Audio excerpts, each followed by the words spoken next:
kindly allow me to welcome you all to Fela Debates 10. Felabration 2018, caption Overtaking Overtake. Today is a very auspicious day because it marks Fela's 80th posthumous birthday. It is also some 19 years since we've been holding Felabration from 1999, 2 years after the legend departed. And incidentally, this also marks 21 years of Fela's exit from this life. And interestingly enough, we even predate the Third Republic, which is 18 years old. Felabration is celebrated this year in 16 countries, and we have 21 licensed partners across the world. This unprecedented festival in honor of this greatly stupendous great man, our musical genius, political activist, and cultural icon. Today's topic is African leadership in the millennium, which is a very highly relevant topic as we are quite practically on the eve of the 2019 general elections. And in support of this upcoming elections, we have assembled for you 4 speakers who are in their own rights and acclaimed presidential aspirants for next year's general election.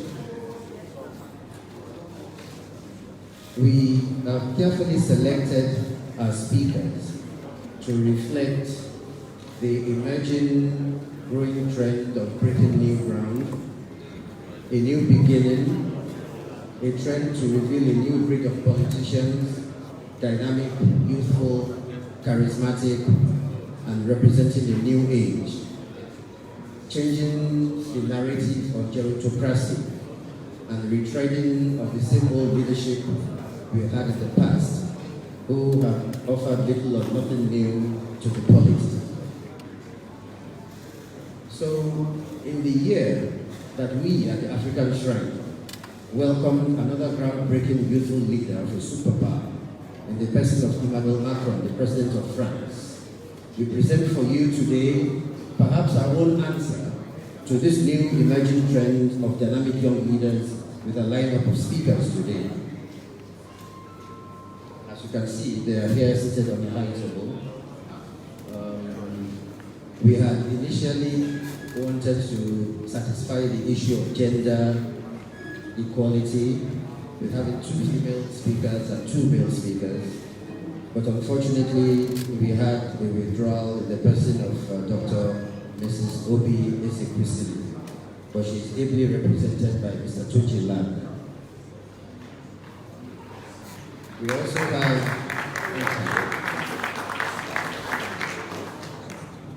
We also have next to him Mr. Fela Durotoye, who I'm sure is no stranger, another presidential aspirant, hugely popular, young, and dynamic. And of course, our firebrand, the founder and creator of Sahara Reporters.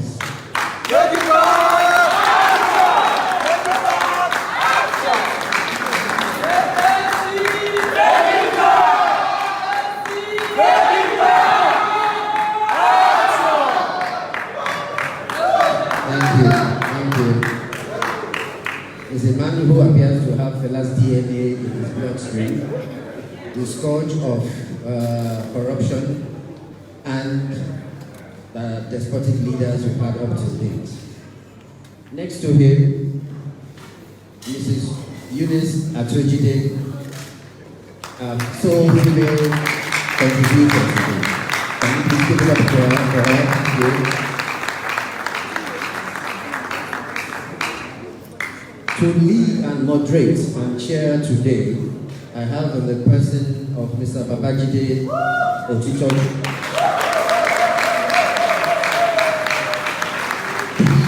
He is a renowned journalist and a celebrated polemicist, the recent winner of the Best Political Analyst of the Year at the 12th Nigeria Media Night Out Award. This former editor of the News and PM News, now editorial head of TV Continental News, is the arrowhead of Journalist Hangout,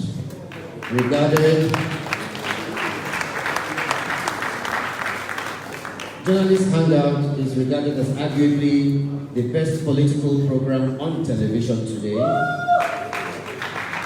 He is highly regarded as one of Nigeria's most respected public affairs analysts, with a deep and always illuminating viewpoint, which displays unusual insight and vast knowledge of the often confusing and bewildering nuances in our contemporary political space. He has been described as a lifelong activist for good governance. So without much further ado, can I call him up to give us his opening address and introduce and set the ball rolling for today? Thank you very much.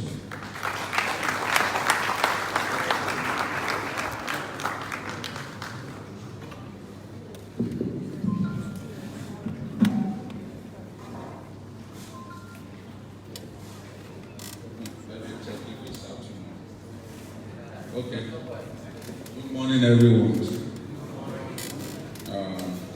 Let me thank the organizers of this event for the privilege given to me to moderate an event in honor of my hero, Fela Anikulapo-Kuti. Fela passed on many years ago, but he gave himself immortality, and that's the reason his music remains relevant. Everything happening in our continent, everything happening in our country, the negative things, we always remember that Fela preached against those things, sang songs against those things, suffered for complaining about those things. So let's give a round of applause to the organizers.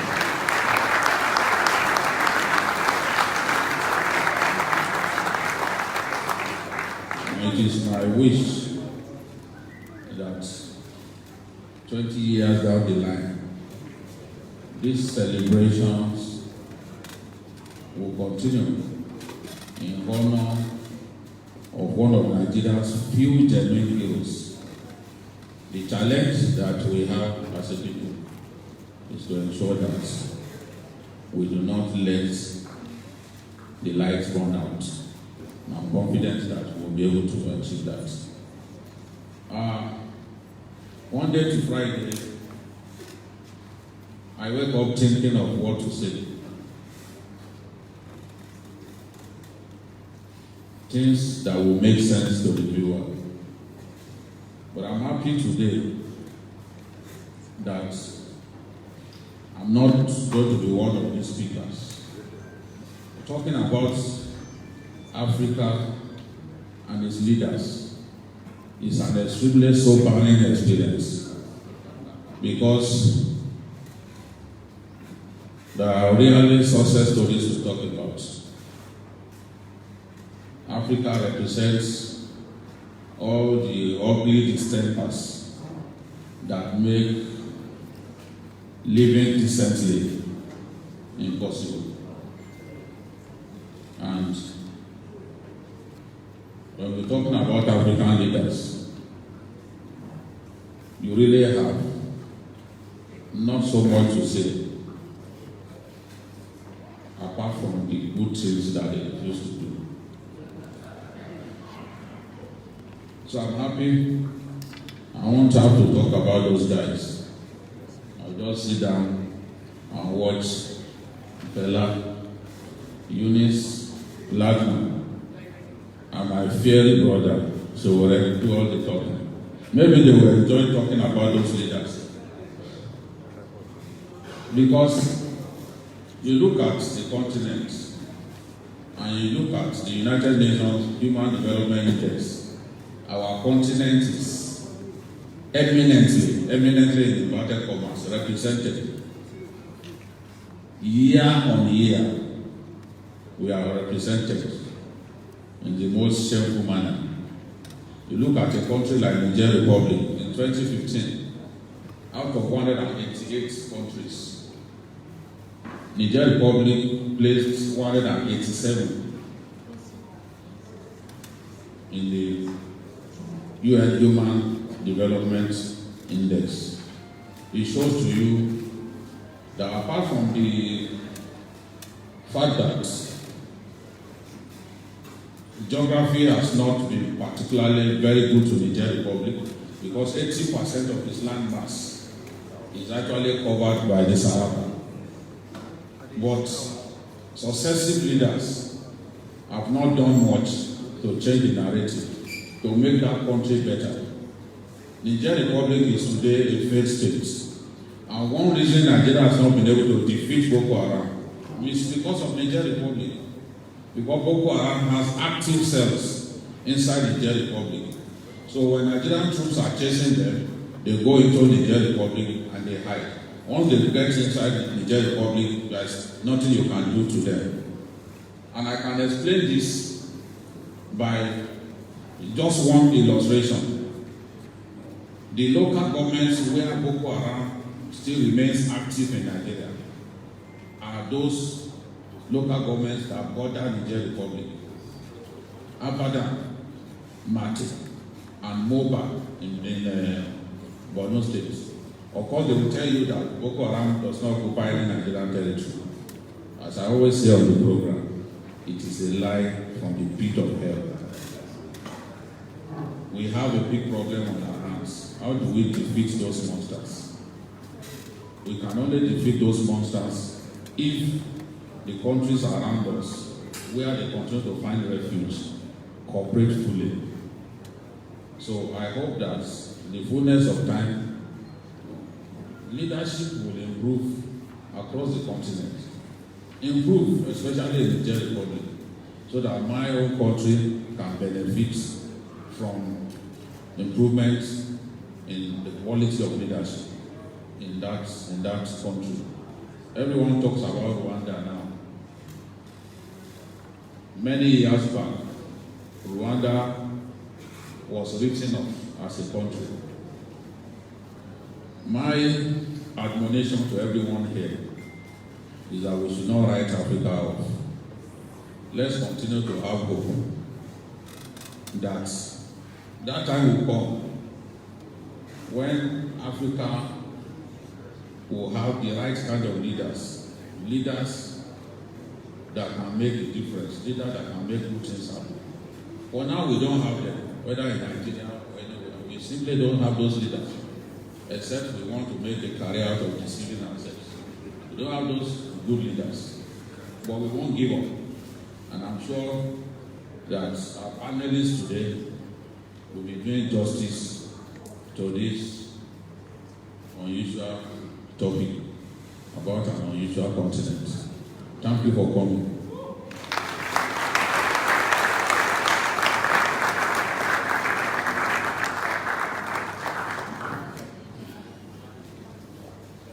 Let me invite our first speaker, the inimitable, eloquent, brilliant, and one of the brightest of his generation, Mr. Fela Durotoye.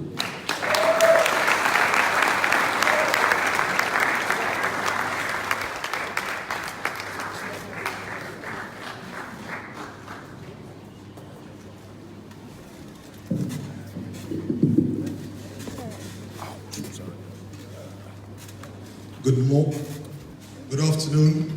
I think we are actually on the dot of noon. Good afternoon, everyone. I'm sure if I had shouted "take it back," then there would be more noise here.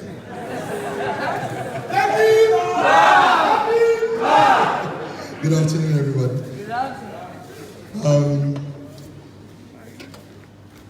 I really want to say today is a very special day, and special on many counts for me and for even the continent Africa. First, let me start by saying a big thank you to the organizers of Felabration, and for keeping up this great work and for getting it better and brighter and bigger every year. So if you don't mind, I would ask you to please put your hands together for me.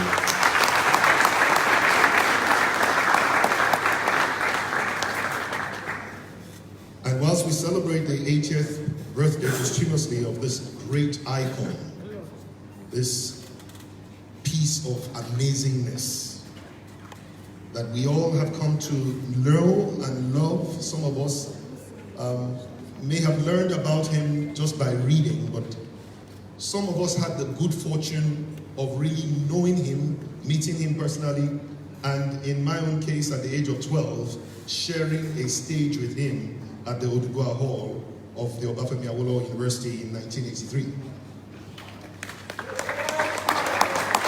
Great effect! At that time, I was a young boy, 12 years old, leading a musical youth band called Midwaves. And in one of the shows where we were performing, the great Fela was also performing. And because my father was schoolmates and classmates with Fela in Abeokuta Grammar School, and at their first time when they set up a band together, and my father was the guitarist, and they would skip from the stories, they would skip the fence and go into town in the evenings. So when my manager at that time, Tope Babayemi Topsy, heard the story of how the fact that my father and Fela were very close friends, he decided to take me to Fela, and of course at the mention of my father's name, you know, the great icon, the great legend stood up, hugged me, and you know, just chatted briefly with me, but it felt like I was there forever. So today is a special day for me to be here at Felabration. It's my first time of being here. But today is also a very special day for Africa. Because 73 years ago, on this very same day, October 15, in a little hotel in Manchester, 90 young men and women gathered together in that hotel, and they were there for about 6 days, between the 15th of October and the 21st of October. And nothing really much was written about that particular meeting, but it was a meeting that was going to change the world, at least for Africa, the way that they knew it. At that meeting, there were people like Kwame Nkrumah. There were people like Kamuzu Banda, Hastings Banda, before he changed his name to Kamuzu Banda. There were people like Jomo Kenyatta, who were in that room. And of course, there were people like Obafemi Awolowo, who were also at what was called the 5th Pan-African Congress.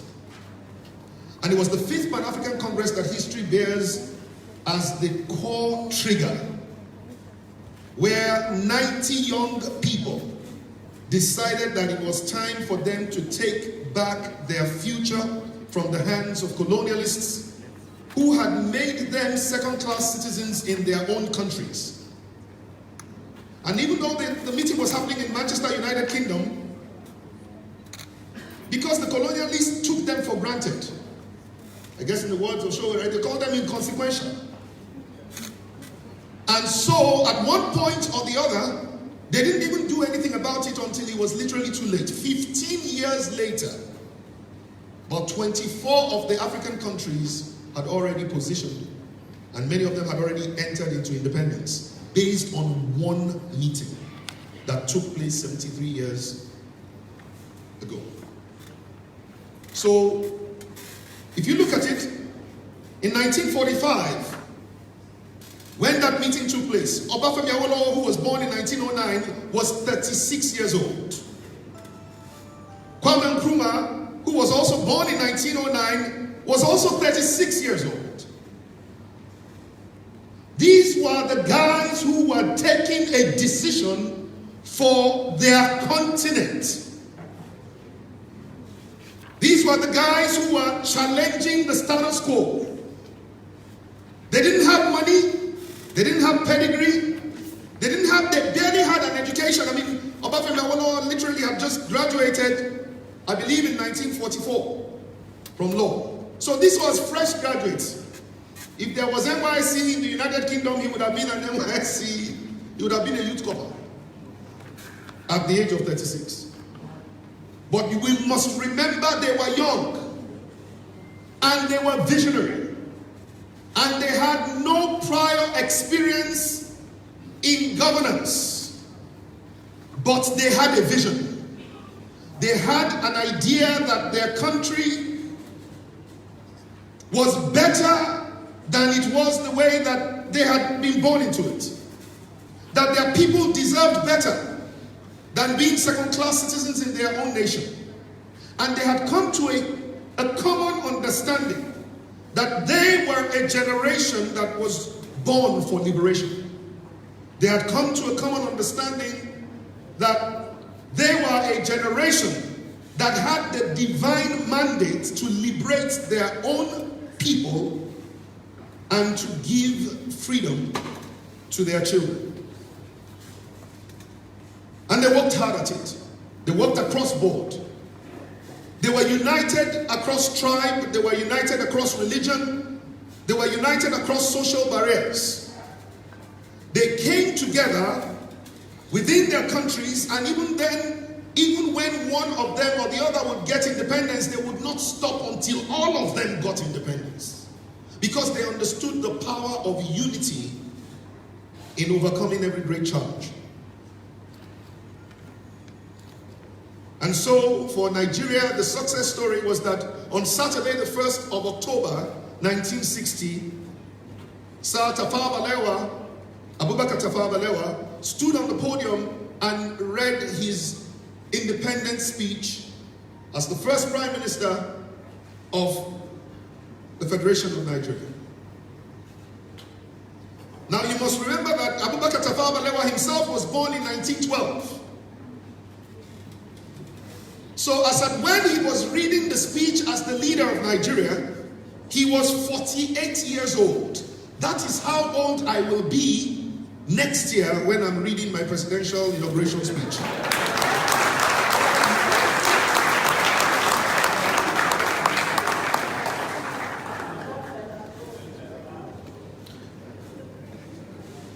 So a 48-year-old man was okay to lead Nigeria. And for those of you who would please Google it if you haven't already seen it, I think one of the most important things that we can ever watch is a USIS video of a visit of Sir Abubakar Tafawa Balewa to the United States on July 25, 1961, barely 9 months after he read his Independence Day speech.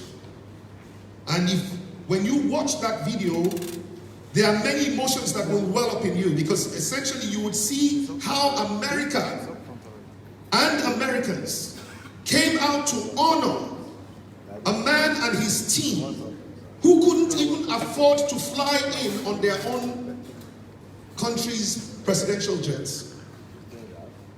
And whilst Abubakar Tafawa Balewa and his entourage flew in on the presidential jet of the United States of America, they were met at the airport by the Vice President, Lyndon Johnson.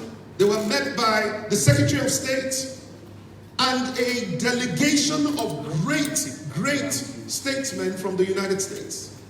These were the people who were meeting young men under the age of 50. And why did they treat us with so much pomp and pageantry? Because they were looking at these young men and they could see hope. Not only hope for a nation, but hope for a continent. They didn't see a rich country. Our first oil well, as many of you know, was drilled in 1959. This was barely a year and a half after the first oil well was drilled. They didn't see an oil-rich country. They just saw a nation reflecting a continent where young people had decided to take their future in their own hands and were able to organize themselves in unity across everything that the colonialists had used to divide them and rule them. And they were able to come together and overcome and achieve their goal. And that was what the world was celebrating. And the world had great hopes for Nigeria. The world had great hopes for Africa. And many of you know, over time, those hopes have been dashed. Those hopes are almost being buried, not just by the world, but even by the people of Africa ourselves.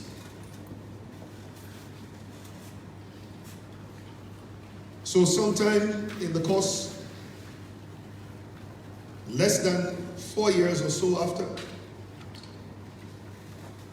a group of military boys decided to overtake.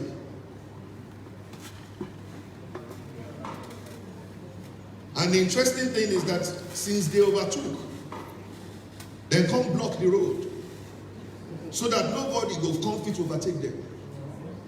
But a new generation has come to overtake the overtakers.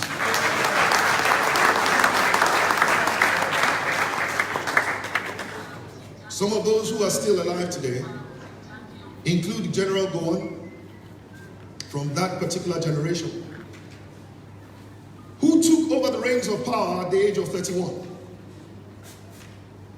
And under his own watch, on the 24th of March, 1971, the year that I was born,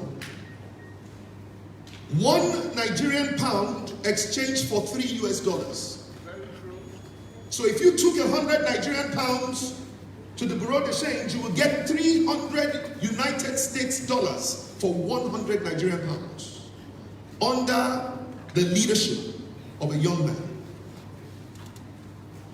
And then, even amongst themselves, they were still overtaking. And it turned out that by 1976, a young general by the name of Olusegun Obasanjo, under circumstances obviously not very pleasant at that time, took over the reins of power, and he took over 2 weeks before his 39th birthday. So Obasanjo was 38 years old when he became head of state. 2 weeks later, he became 39.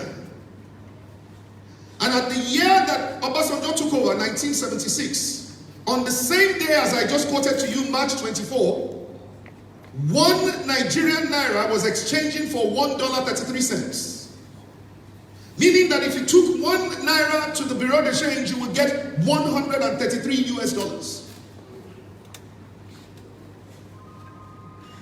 And then over time, Obasanjo handed over. And then the military took over again.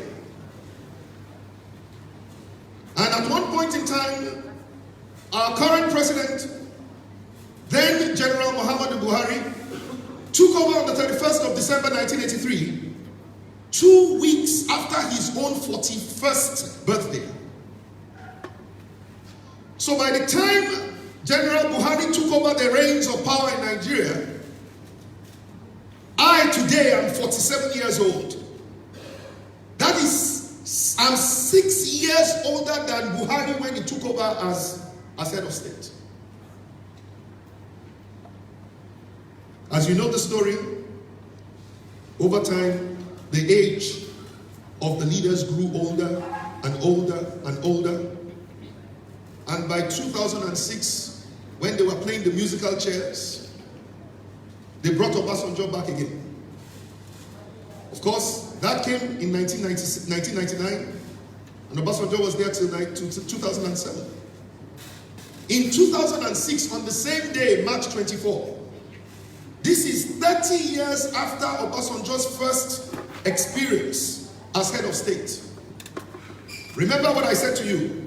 In 1976, March 24, whilst Obasanjo was head of state, 1 naira was $1.33. By 2006, now Obasanjo being president of the Federal Republic of Nigeria, on the same day, $1 is now exchanging for 133 naira. Meaning that as Obasanjo grew older, okay, not maybe him, but as the leadership of Nigeria grew older, our currency grew weaker. So perhaps it will come to a point in time when we will be able to reverse the trend concerning the strength of our currency as we fix our economy, when younger people will once again take the realms and the statesmanship of this country, and we would lead Nigeria to our glory times again. But because these ones that have become older have refused to step aside, they will need to be overtaken.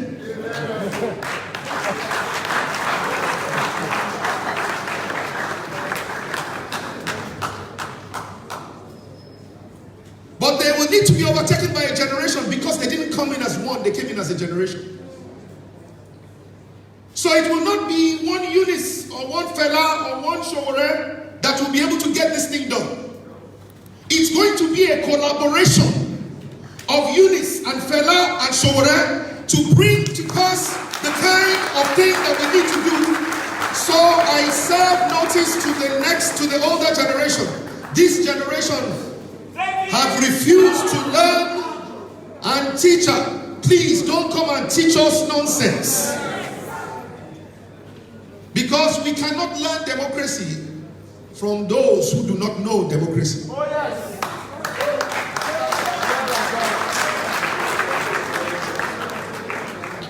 So I bring my thoughts towards a close. All across Africa, God has blessed a continent beyond just beyond description.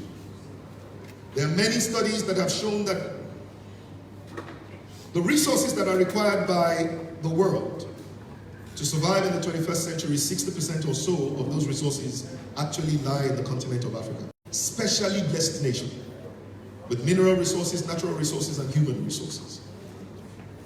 But we have not been able to live out the fullness of our potential for a very simple reason. We have not really experienced leadership. We have experienced rulership, but not leadership. Because what rulers do is rulers amass subjects, but leaders inspire followers.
Civilian clothes to truly democratic civilians who will lead Nigeria back to the path of greatness.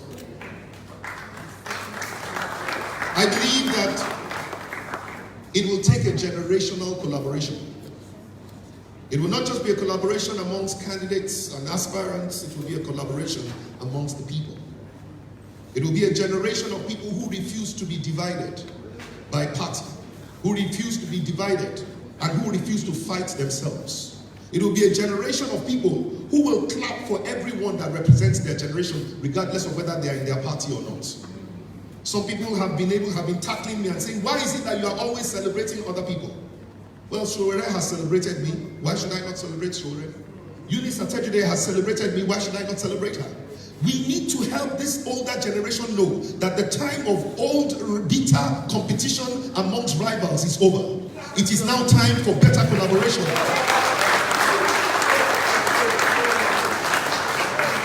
Amongst the generation. The greatness of Nigeria is at hand, and it will emerge. And I want to congratulate all of you who are here today. And I pray that you would lead to see Nigeria, the greatness of Nigeria come back again, so that everything that Fela fought against will become not just a song, but an experience. And I said I was going to do something. So you permit me, I've wanted to do it for a long time. And it is to do something that I did many years ago. And to sing a little part of Fela's songs. So if you know it, you will sing it with me, and then I will hand over the microphone. All the wahala, all the problems, all the things where we think say good do for this world is start. When the teacher, school boy and school girl jam together. Who be teacher? I go let you know. Who be teacher? I go let you know. When we be picking, when we dey for school, Teacher be teacher. when we dey university, Lecturer be teacher. when we start to walk, Government be teacher. who be government teacher? Culture and tradition. Culture and tradition. Culture and tradition. Now the problem side of teacher student, we go talk about too. God bless you guys. Thank you.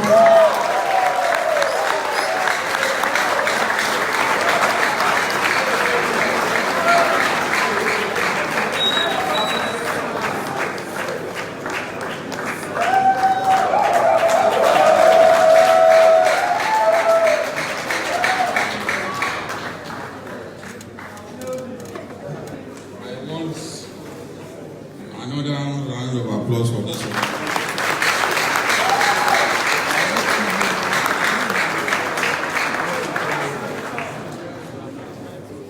Well, Fela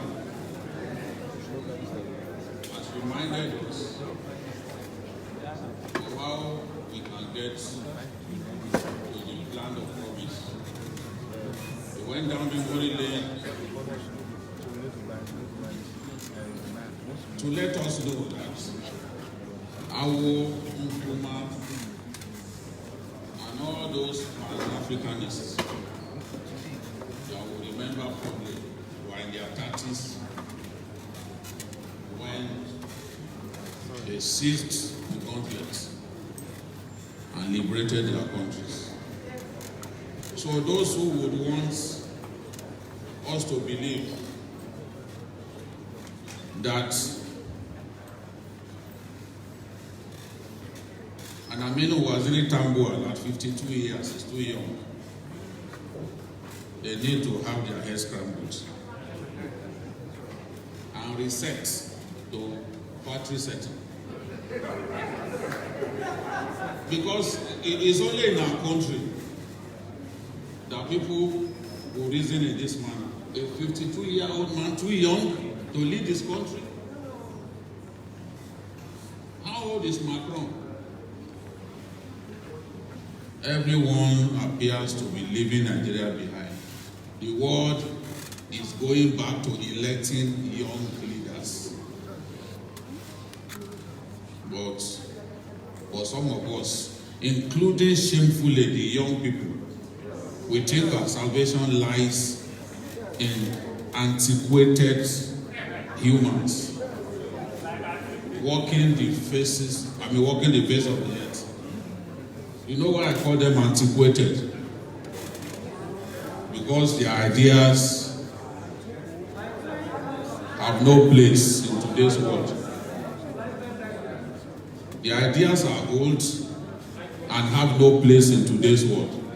And that's the message that Fela Durotoye eloquently brought to us today.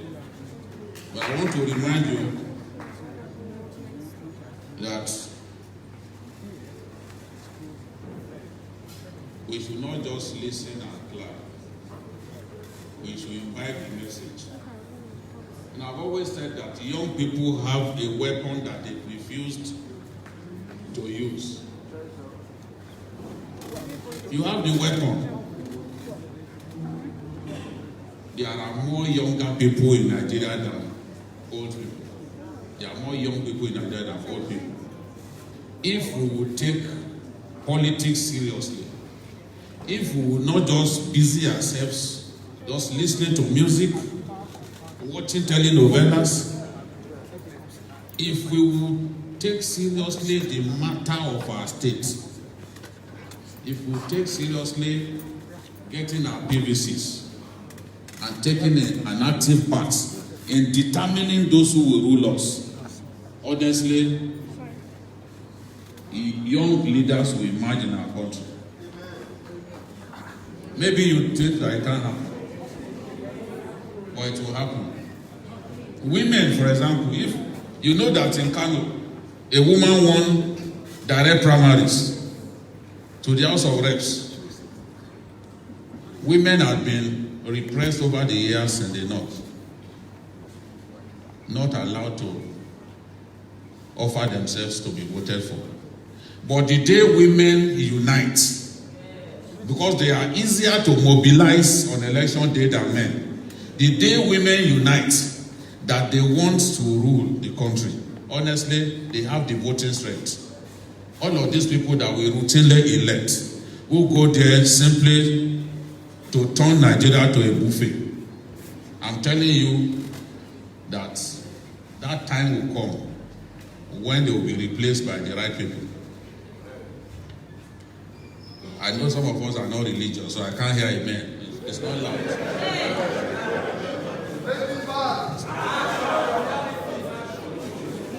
So, one takeaway from this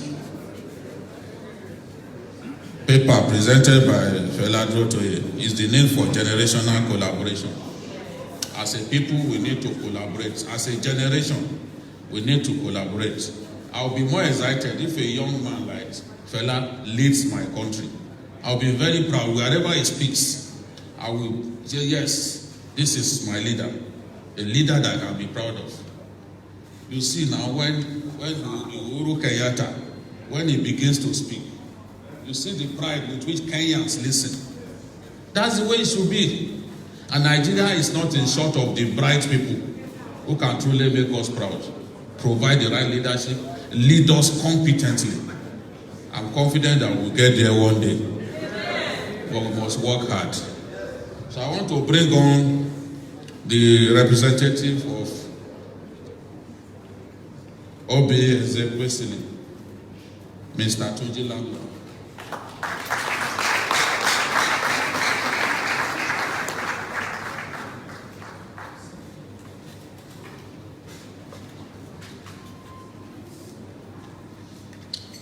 First of all, apologies, Obi is not here. Why? Why? Yes.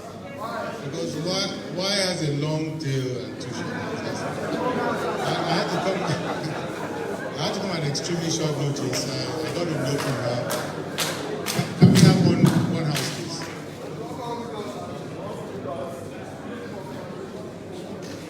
Can we politely just have one house, please? Thank you. So I got a call on Saturday saying that she will not be able to attend and I should step in for her. And so I hastily presented preparations, but I'm here.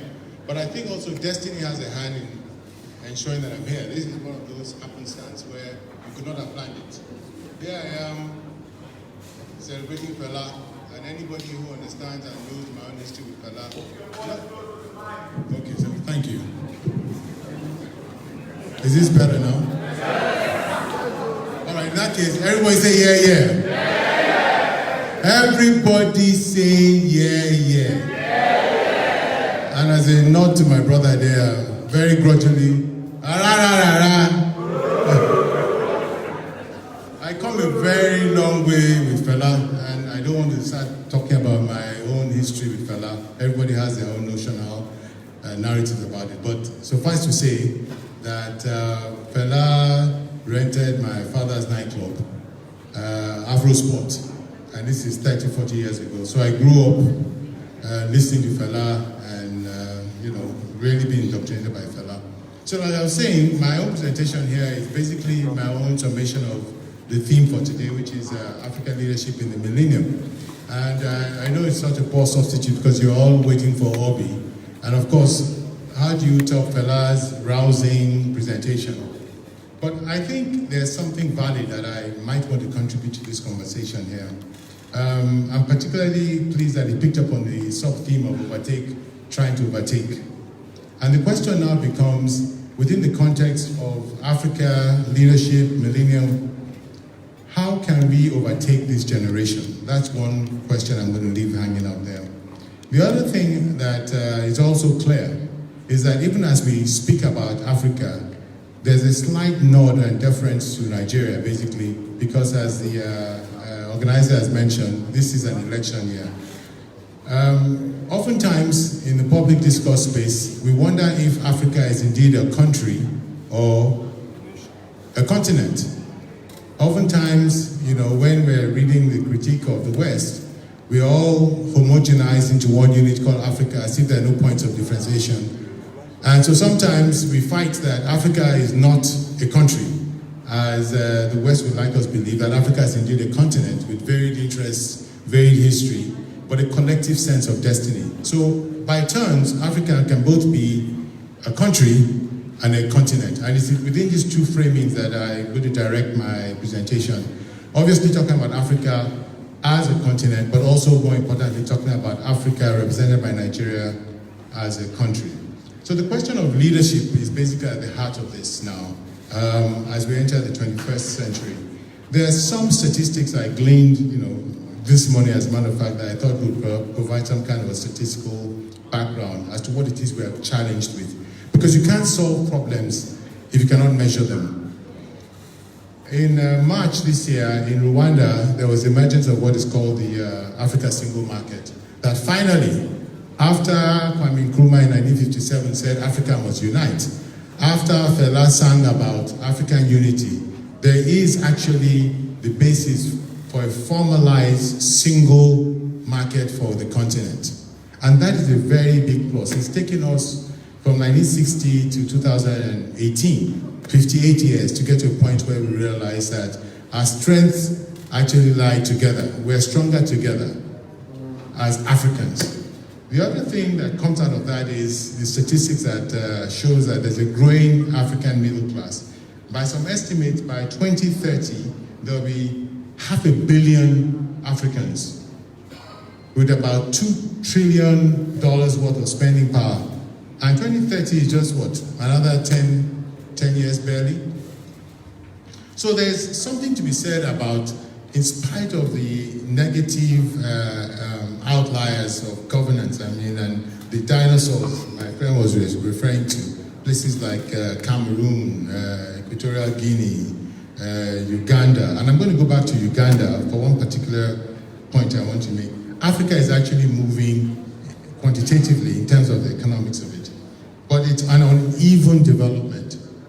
In terms of the demographics, it is expected that by 2030, there will be 320 million Africans, young Africans within the age group of, I think, 15 to 24. So Africa is resourced on multiple levels. Somebody mentioned that Africa has perhaps 60% of the global resources that will be needed to power the entire planet in this new millennium.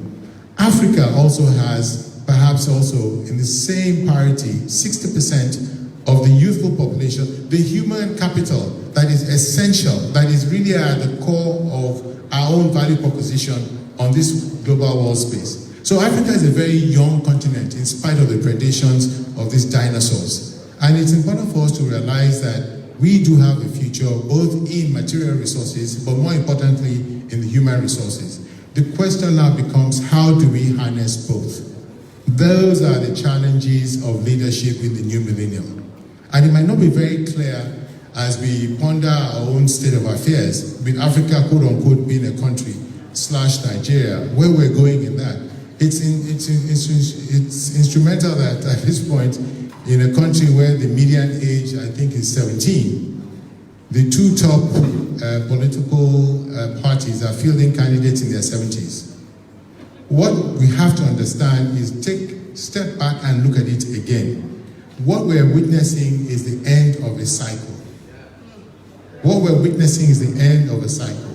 My own phrasing is the class of 66, the guys who took over, but basically created what I call the military political complex, in which they created a system in which they've captured the state from 1966 there on, with the active conspiracy of politicians, ethnicists, and generally a ruling class that is predatory, venal, corrupt, all the wonderful names you can call them. But they sit on top of Nigeria's future. They're a very small sliver of people, perhaps no more than 2 million people, who have access to 80% of the resources. So these are kind of the bare bones facts that we're contending with. I also want to talk about human resources as a counter to this narrative of oil. It is not about oil anymore.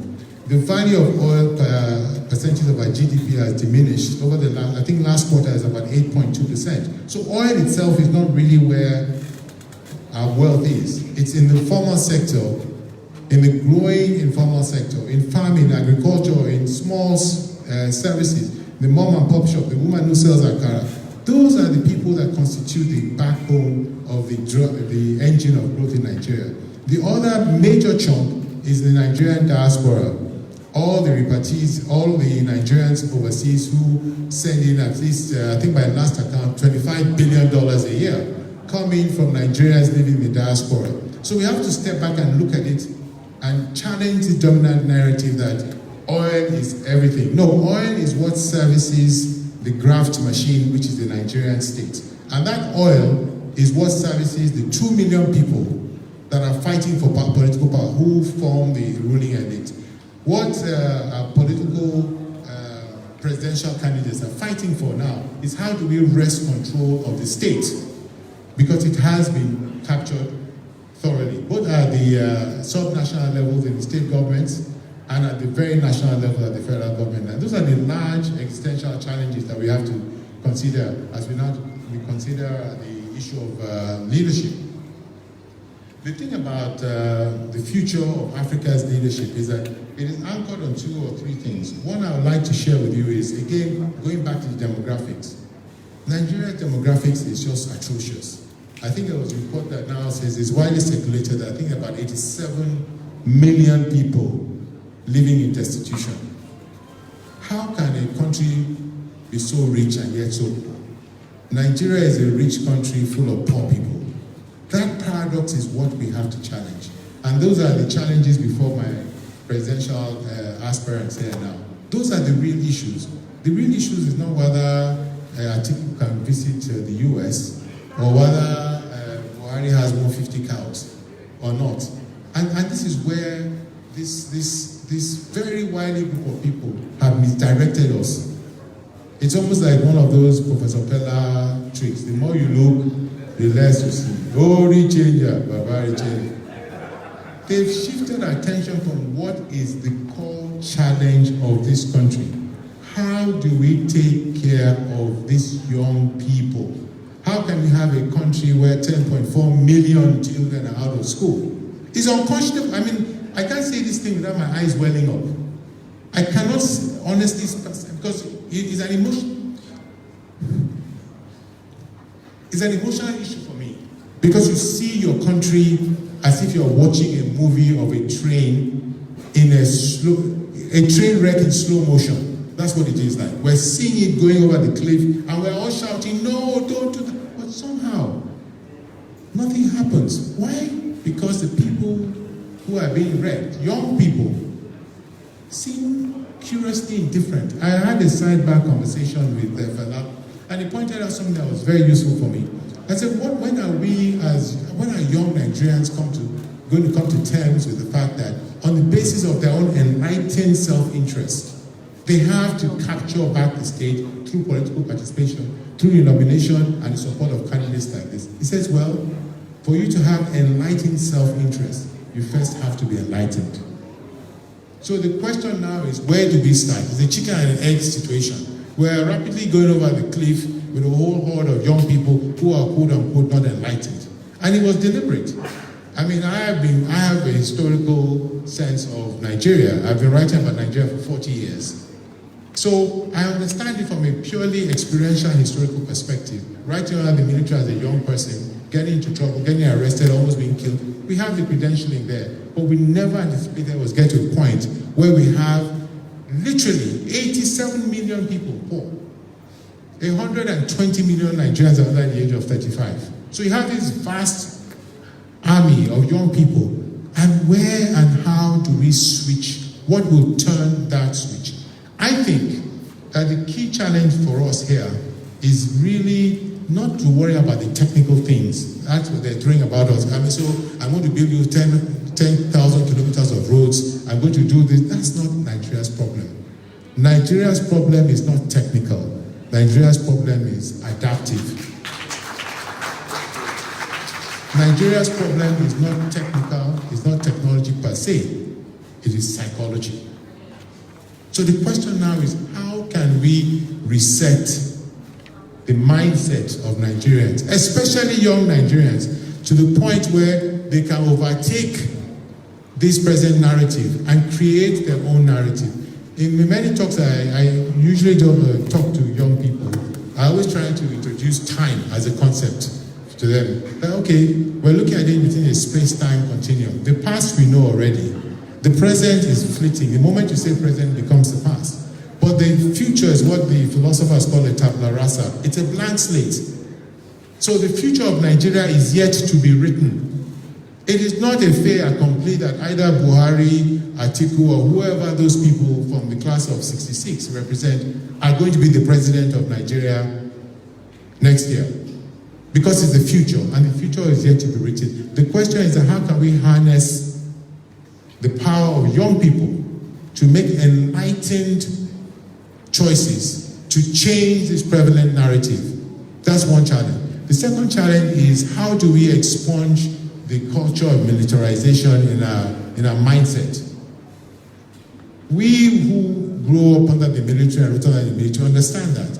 But to see it manifest in a generation that had no direct contact with the military is frightening to us. How do you change and switch that mindset? One way you can do that is, as young people often tell me, is technology.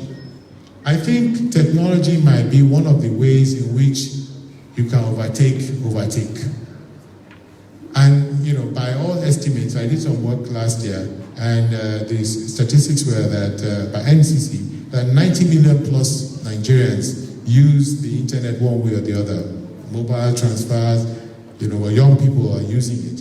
And that Facebook has about 26 million and growing Nigerians. Well, 26 million people on Facebook as a community is larger than the next 3 countries beside Nigeria, Togo, Benin. So my own thing is, how can we use that part of technology? Because technology is going to be an intrinsic part of Africa's growth over the next millennium. Because you're talking about a young population who are all wired. Presently, across Africa, I think internet penetration is about 20%. It's probably going to grow with the low cost of data. So the question now becomes, if you have 26 million people on Facebook, that is a virtual country.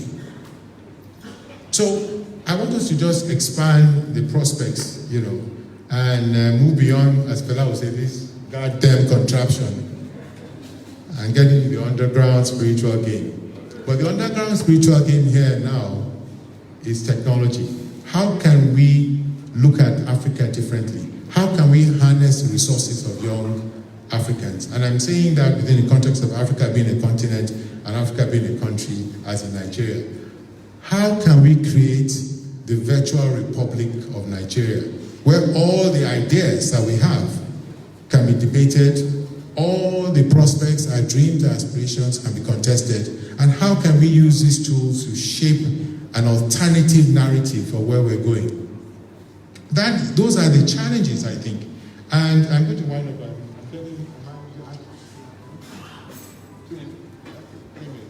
I'm going to wind up by suggesting that we go back to the master of all of this. One of my favorite Fela stories, and a couple of them, was many years ago in the US. A group of us went to visit Professor Atuejide when he was at Bard College. It was just shortly after his accident. So we drove up the Hudson River, went to Bard College, and were ushered into Prof's house, which had been modified to allow his wheelchair. And there he was sitting in his living room, his wheelchair, with his black, tank top, and then his black beret, waiting for us.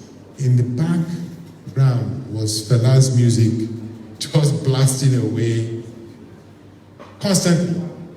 So I could not reconcile Professor Atuejide with Fela. It was just one of those crazy mind-altering experiences. So I asked Prof,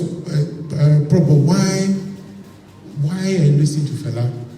The guy, is a very profound man. He picks his words. He said, why am I listening to Fela? He said, Fela is the sage of our times. Fela this is over 20 years ago. And this is what young people are rediscovering. Before I leave, I'm going to offer some kind of a discography.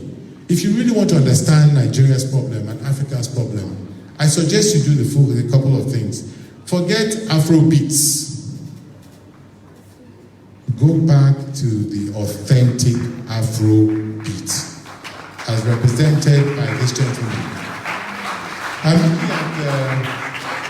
I'm looking at Overtake, the logo.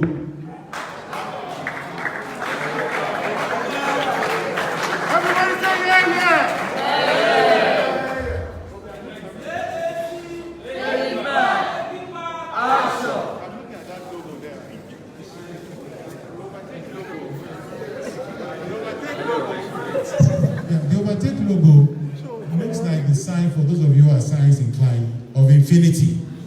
That is infinity. That is Fela. His music can never die. Let me offer a discography for you guys, you young people who think that Afrobeat is a thing. Go back to the underground spiritual sound of Fela. And I'm offering a couple of tunes for you. One thing you have to watch is the documentary, Music is a Weapon. You have to watch that documentary to really understand that music is a weapon. I mentioned Uganda a while ago. If you ever have any doubts that music is a weapon, check out Bobby Wine in Uganda. If you ever had any doubts about the influence of Fela's prophecies as the sage of a time, talking about music being the weapon, go to Uganda and see what another musician is doing in Uganda, a young person trying to change things. You guys might want to borrow a leaf from him too, Bobby Wine. I think there are about 4 ones that just came out of my mind, tunes. You have to listen to why black man they suffer. I hope you're taking notes. This is not assurance. Suffering and smiling. Water no get enemy. And Africa center of the world. Thank you very much.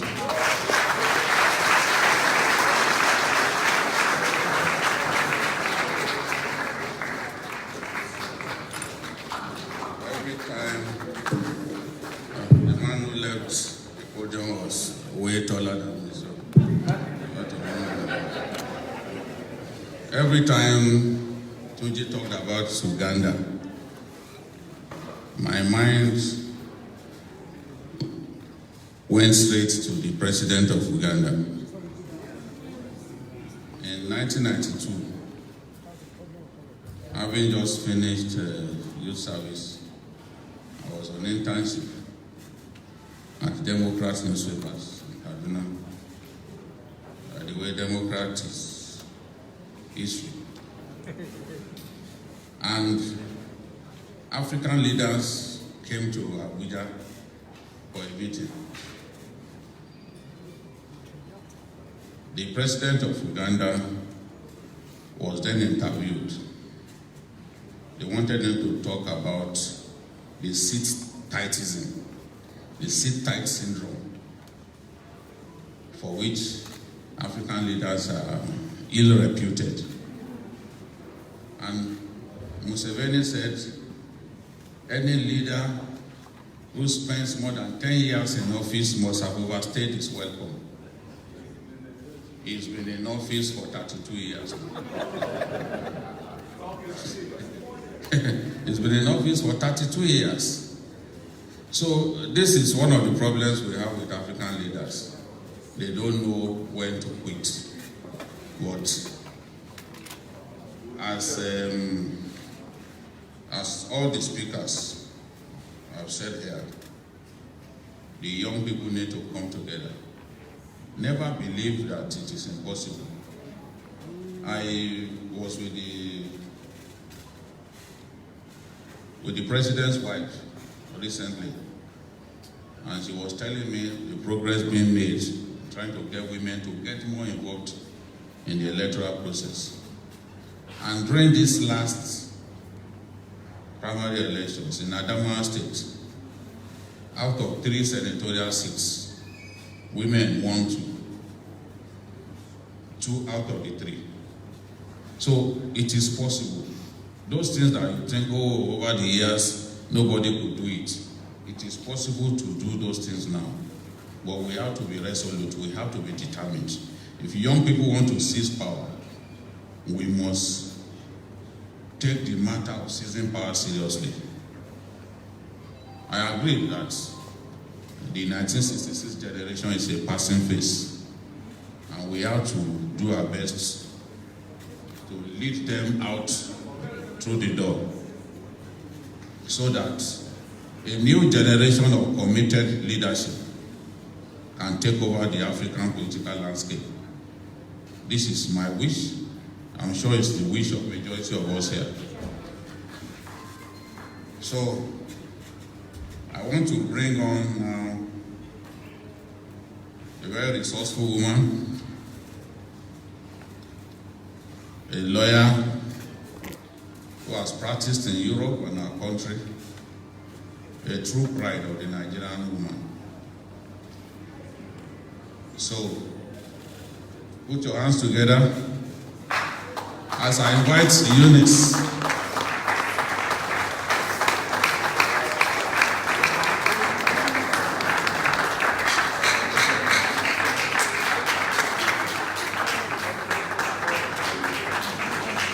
Thank you. I just thank God he didn't call me after Fela Durotoye, because, man, wow. I'm competing against this guy to be president. That's some serious something.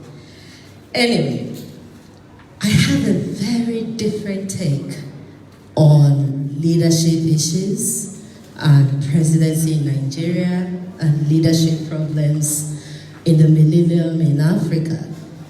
I hope you people will not take off my head by the time this is done, but I'll tell you my position.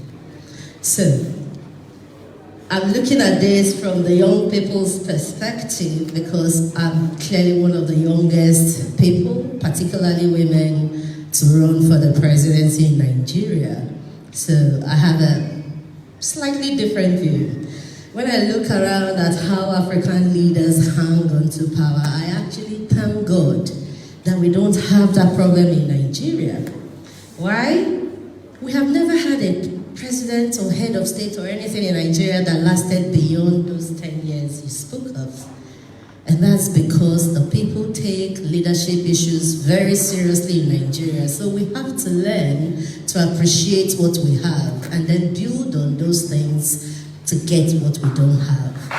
So When we disregard people like Eduardo dos Santos, the former president of Angola who just left last year, and Mugabe who also left last year, we still have the number one, like we are still 7 of the top 10 longest 7 presidents in Africa. And guess what? These countries where these guys are 7 are the least productive, least successful, least peaceful. They're at the bottom of the pile in every sense you can think of. That tells us that staying long in office is more a problem for the country than what we have in Nigeria, which is like, when we tire for you, we send you packing.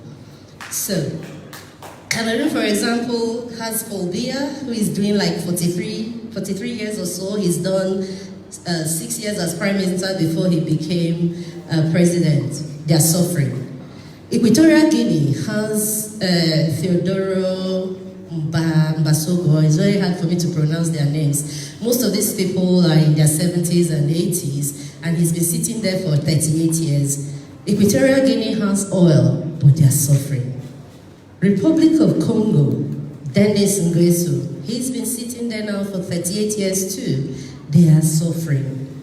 Uganda, my friend's place, where he's praising them, they are actually suffering. And the man, when he came indeed to Nigeria, I was very young, but I remember my dad talking about it, that any African leader who stays more than 10 years is wicked. Now he's 32 years and he's not even ready to go yet Ugandans are suffering. Sudan, Eritrea, Chad, everywhere you look, where these guys are sitting down as if it's their own birthright to hold power and do with it whatever they want, their people are suffering. But we don't have that problem in Nigeria. So again, we have a lot to be grateful for. Let me quickly touch on Rwanda. Rwanda has Kagame, who is there now 18 years. And he came from the military rule. Most times these men come as the saviors. They go against the establishment, they get rid of them. But after they get rid of them, they sit there and they forget that they got the people to come together, work with them for that vision of getting rid of these old guys, these wicked guys, these guys who are not letting them live the life they deserve to live. They help them, they get rid of these people, they install these new leaders, these saviors, and then they start suffering. Rwanda, 18 years of Paul Kagame's rule, it's still going well. He started as the military, fight them all, Tutsi, Hutu, they are killing those things, and he was quite mean in a lot of ways, but he's been president of Rwanda for a while now, and I would say he's doing quite well. But this is still 18 years, and he already changed the laws, the constitutional laws, to allow him another 15 to 17 more years. So he's highly likely to spend 32, 38, 40 years in power. And what I envisage is that they will go from this beautiful Rwanda that is working so well to another country where they are suffering. Let's bring it home to Nigeria, because that's where we all end up. We are very lucky. We are very lucky because for whatever reason, all our differences, all our wickedness, we manage to work it out so that nobody at all can make us suffer for too long. We get rid of them somehow. And that is good. And that's where we need to build from. When Obasanjo first became head of state, he was 38, 39, I actually thought, but from what Fela Durotoye said, he was actually just 38, going to be 39, as head of state, uniform, military. He came back, when he came back, he was 62, as the civilian president. We didn't suffer too much. We suffered, but it wasn't too much. It wasn't the worst of all the leaders we had when he came back as a civilian. Then he left, and Yar'Adua took over. Yar'Adua was 56. Yar'Adua would have done well, I think, but he was too sick to do anything, so he died too soon. And then Goodluck Jonathan took over, he was 53. So we've gone 62, we've gone 56, we've come down to 53. And that 53 is still younger than some of us who are claiming youth, trying to remove them. Jonathan didn't do too well, but he is definitely nowhere near as bad as what we have today. What we have today, in my opinion, is the worst we will ever have. Is the worst we have ever had, and it is the worst we will ever have. We will not take it. Nigerians do not take it. When you come in and you do not perform for some reason, the people who designed our laws designed them so well that you cannot entrench yourself. Abacha couldn't do it. Buhari cannot do it. We will remove him, but what I want us to understand is that it's not about just removing Buhari and replacing with young or new faces. It is very, very important that we think about the quality of these new faces, of these new, younger generation leadership we are wanting to replace Buhari with. It is so much more important to pick right than to pick young or new. That's where I come in.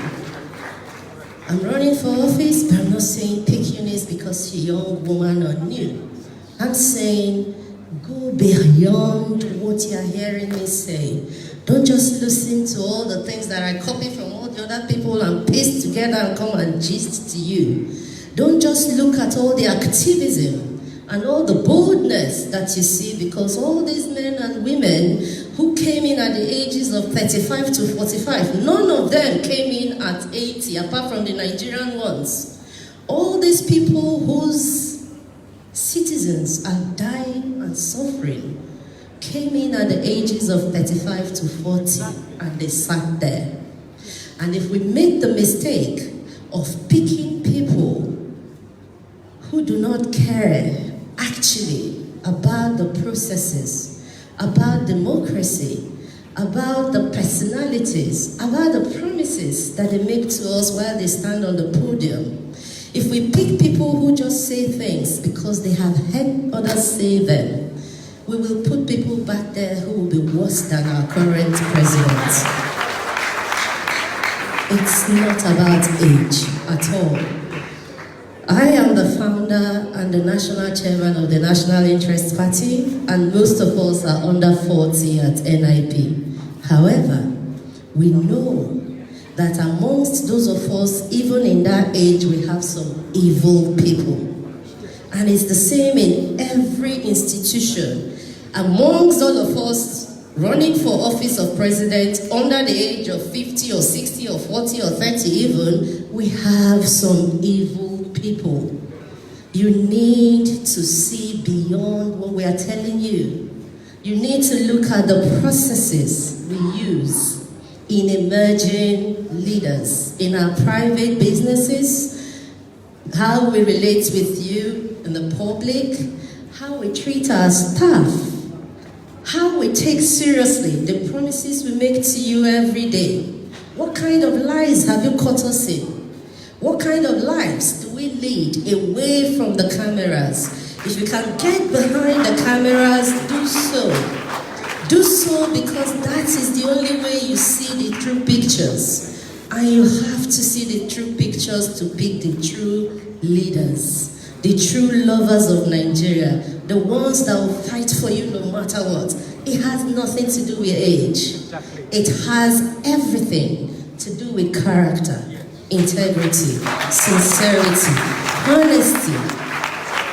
I have no problem having a 120-year-old man or woman leading me, provided the person is sincere, honest, open, can carry us along and let us understand everything they're doing for us, or some of the things they may have to do against us, just to keep everything together. As long as we are part of the process, As long as we are contributing our quota from every part of this country, and we have the right people who are thinking about us, each time they make decisions for this country, they make it thinking about every unit, we will be fine. It has absolutely nothing to do with age. It has absolutely nothing to do with tribe, religion, and all the other differences they try to tell us is the reason we are not functioning together. We can function together, and we will function together provided those of us who have the opportunity to make the choices, make the right choices. We can do better as Africans, we can do better as Nigerians, but better is not necessarily younger. Thank you.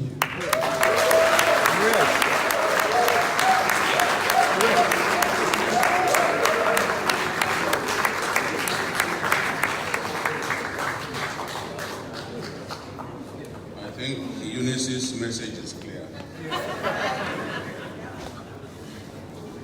It's not about the age.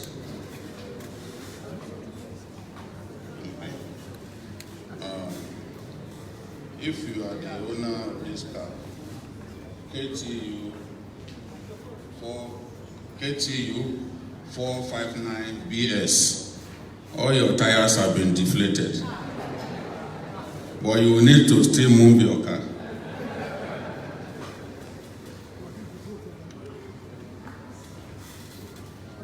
So our message is clear. It's not about the age. You can actually find incompetent people amongst young people. So she wants us to make the right choices, informed choices.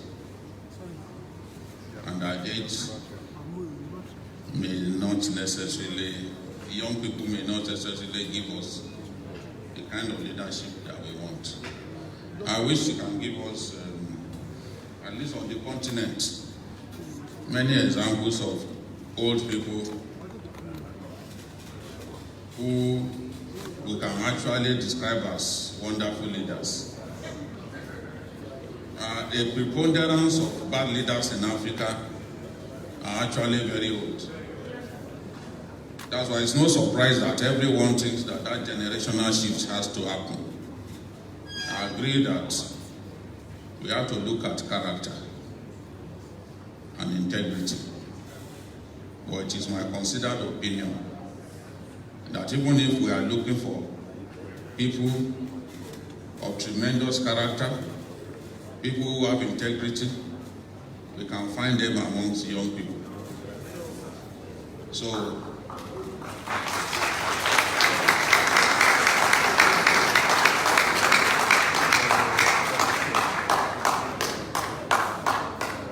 a few years back, I was in South Africa, and one of Africa's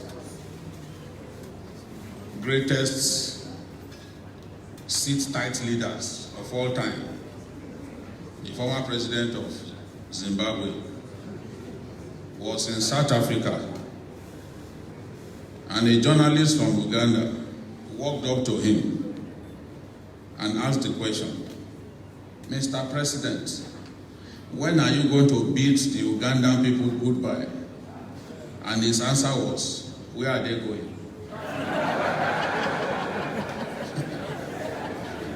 It is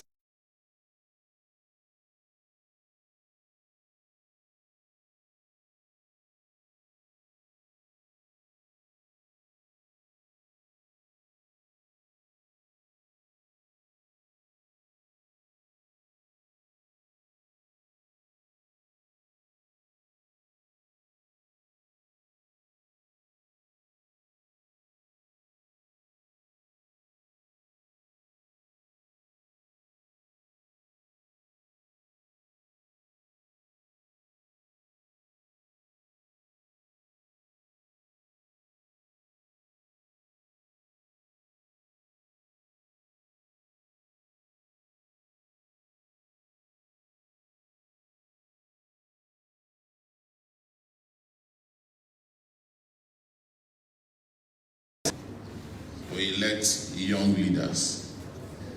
I'm not disagreeing with Eunice, but we'll find them. We'll find them. They are available. I agree.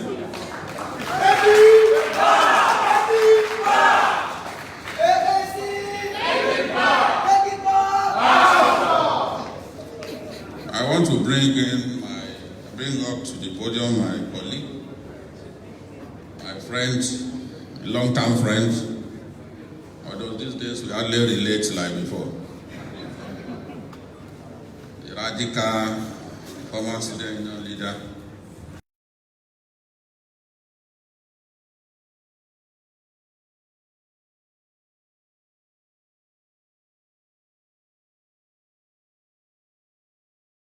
Me of me.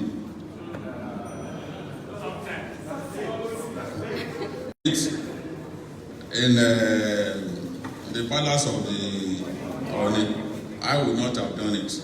That's why I said it sometimes reminds me of me.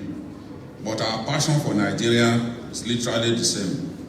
We want a better Nigeria.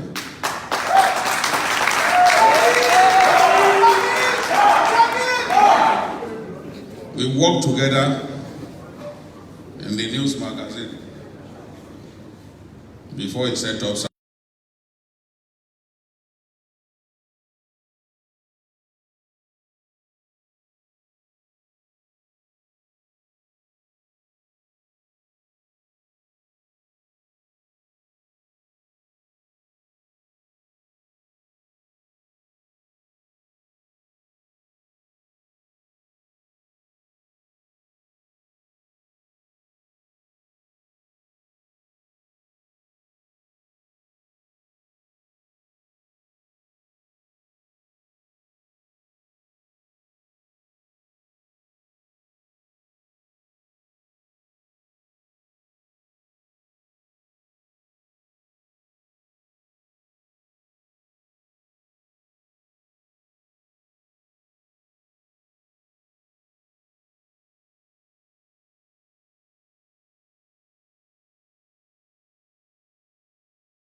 You've been told that my speech will be the best here today. You'll be disappointed. I am very sick, and I mean it. I'm sick and tired of this country. Yes, very sick. And but I'll start with a small story, and this happened between me and Fela Durotoye last week. We went to see Professor Omoyele Sowore. And he called us into a small room in Ikeja. And he told us how he met Atiku. You know, I like to name names, right? He said to Atiku, Atiku is sitting across from him, and he asked Atiku, what is it that you have fresh to offer Nigeria? He said Atiku looked at him and said, I have some things. I'm a good person, I do some nice things. The other time I opened my university when there were refugees running away. I said, Prof, that's very good. I'm asking you, what is it you will do differently if you're president of Nigeria that you couldn't do when you were vice president for 8 years? Atiku couldn't answer. And the day said to him, if you have anything to offer Nigeria since you've been born, and the thing cannot be transferred to the younger generation of Nigerians, that means that idea is useless. He said after he left him, Atiku and his entourage, including Benga Daniel, couldn't take pictures with him. So that event was not known to the public until today that I'm talking to you. because they had to leave Soyinka with their tail in between their legs. Of course, the moment they saw that Soyinka could not be fooled, they went to that man in Ota. Yes. Who is always speaking from both sides of his mouth. The dishonest, unpatriotic, inhuman Obasanjo. And asked him, well, Baba, with all the traditional rulers doing their normal roles, religious leaders, both Muslim and Christians, and said, you have to forgive Atiku, because Atiku is coming back to be president of Nigeria. The usual unpatriotic, inhuman, and wicked Obasanjo invited Atiku to his house and told us that he has not forgiven Atiku. The same Atiku, he claimed that God will not pardon him if he ever recommended to be president of Nigeria. He recommended again to go and destroy Nigeria. And I said somewhere on here last week, I'm not going to speak too much about Africa's history. I teach post-colonial African history in a university in New York for 8 years. There's nothing there. He said to him, I said at that program that if it is true that there is God, and God doesn't punish Obasanjo this time around, so many of us will stop going to church. That's the truth. Because the truth is that wherever God is, He doesn't preside over the affairs of Nigerians anymore. They have redesigned their own God. Their God don't get angry anymore.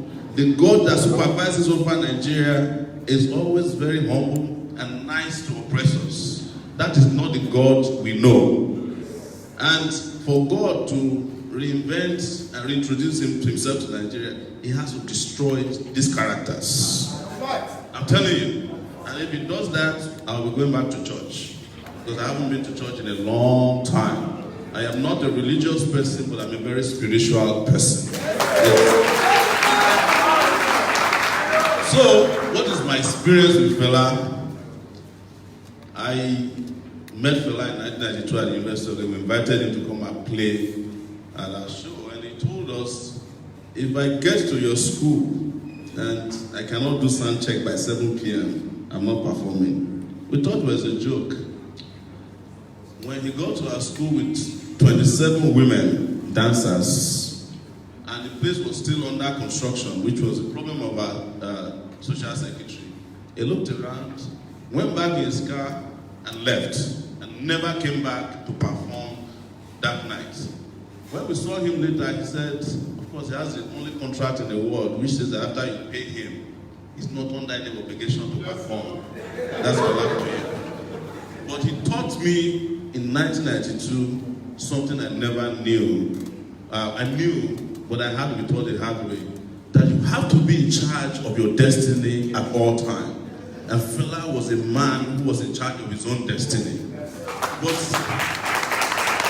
I went to do my youth corps service in Yola, Adamawa State in 1995. When I got there, walking to a radio station, Radio Nigeria, the only thing on the wall, the only notice from the Ministry of Information is that under no circumstance should you play Fela Anikulapo-Kuti's music in this studio.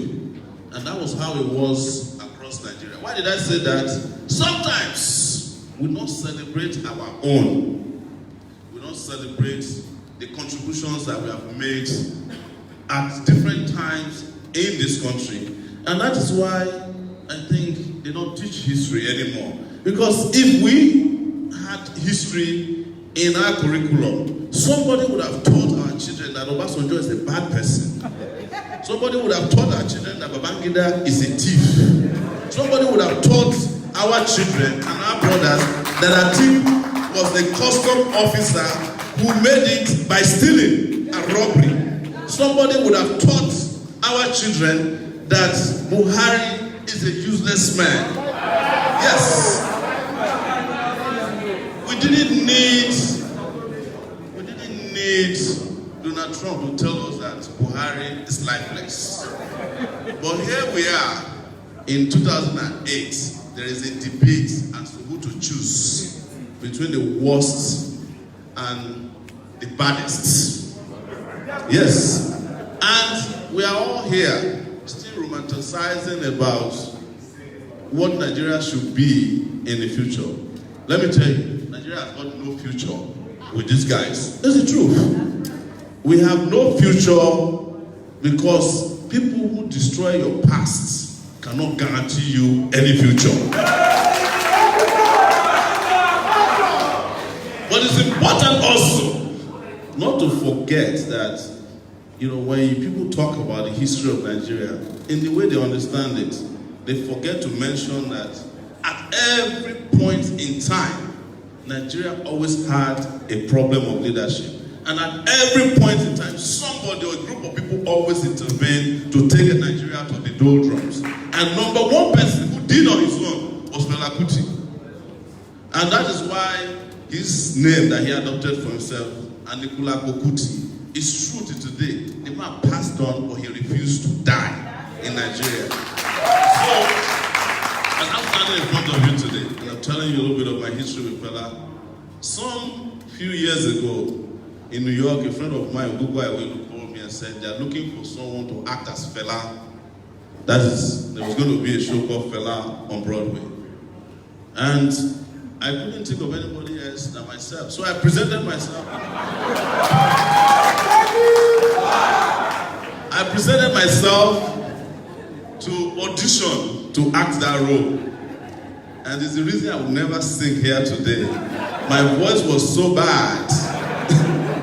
Even though my mannerism was exactly like his own, that the guy said, please stop. We'll see you next time.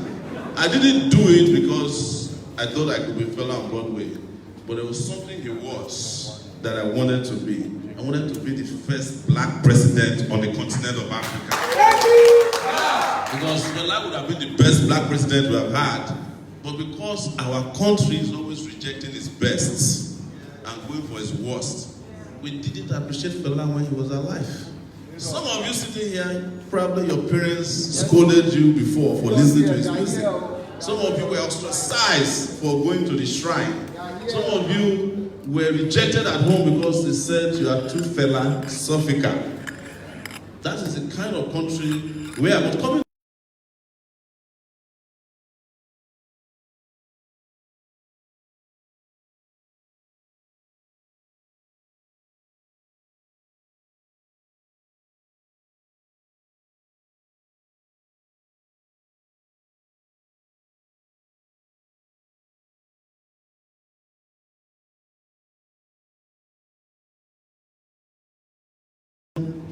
or was the order about? He was one of the people who was chanting that Abacha must remain in power. Yes. When we were, yes, Donald Duck was part of the Abacha must stay people. And when we were younger, in our 20s, we fought to drive the Abachas out of power. Comfort, who was former president of NAS, is sitting across from here, female, they fought to drive Abacha out of power. We fought to drive Babangida out of power. In 84 days, we drove Shonekan out of power when he legally cornered the position meant for MKO Abiola. But nobody is studying us in history books. We are studying criminals. We are praising criminals. Even some of our presidential candidates and aspirants have little information about us. And we must say, Father, forgive them. They look down on us. They look down on our sacrifices in this country. They talk down on us. Because the only Nigeria they know is Nigeria that talks down on people. The only Nigeria they came to experience is the Nigeria that denigrates its young and youth. Someone asked me when I started running, and I've never told this answer before. He said, where will you have the experience from to be president of Nigeria? You know the usual thing. And my answer was very costly. How do I get experience when I've never been allowed to do anything in my life by the useless leaders who you claim have experience? It's the same question I was asked when I once applied for scholarship. I think it was one of the oil companies in Nigeria. They came to an area in Ilaje Seldo when it was called and said they wanted first-class students. Of course, I went there, knowing my nature. They said, what's your class in the university? I said, I'm between second class upper at that time, then I dropped to second class lower. You know activism, how it affects, you know. And he said, but we are looking for first-class students to come for the scholarship. And I told them, if you pollute our water so bad, you pollute our air so well, how do people breathe this air, drink this water, and have first class? It's the same thing for Nigeria. How do you go through so much oppression, denigration, and disgrace by elders such that you are asked for experience? How do you get experience when you've never had a job in your life after graduating from the university? Whichever experience we had to form it ourselves. Whichever jobs we ever had, we had to create those jobs ourselves. And look at people running Nigeria. There are people who have never even invented a broom in their lives. Some of them cannot tie their shoelaces. Even the umbrella that they use as their logo, some of them cannot carry it over their head when it is raining or something, you know, the sunshine. So where do you expect us to gain experience from? But the truth is that we have better experience than they do. We have experience fighting for what is right for 30 years in this country. We have experience and a lot of uncelebrated laurels underneath our belt fighting successive military rulers. We have experience fighting the people Fela called international thieves in this country. And you know that we have moved from international thieves into global robbers. GRs, because what they were stealing when Fela was angry, they no longer steal those things. Those were days of 10% that they collect from contracts. Now, after they are mobilized, they disappear. In fact, in some cases, to get remobilized again, they will come and destroy the road that they were contracted to build. We are living in a country of contractors without builders. And the country you are seeing today, this country, Nigeria, this is the country of their dream. The country without roads, the country without hospitals, the country without schools.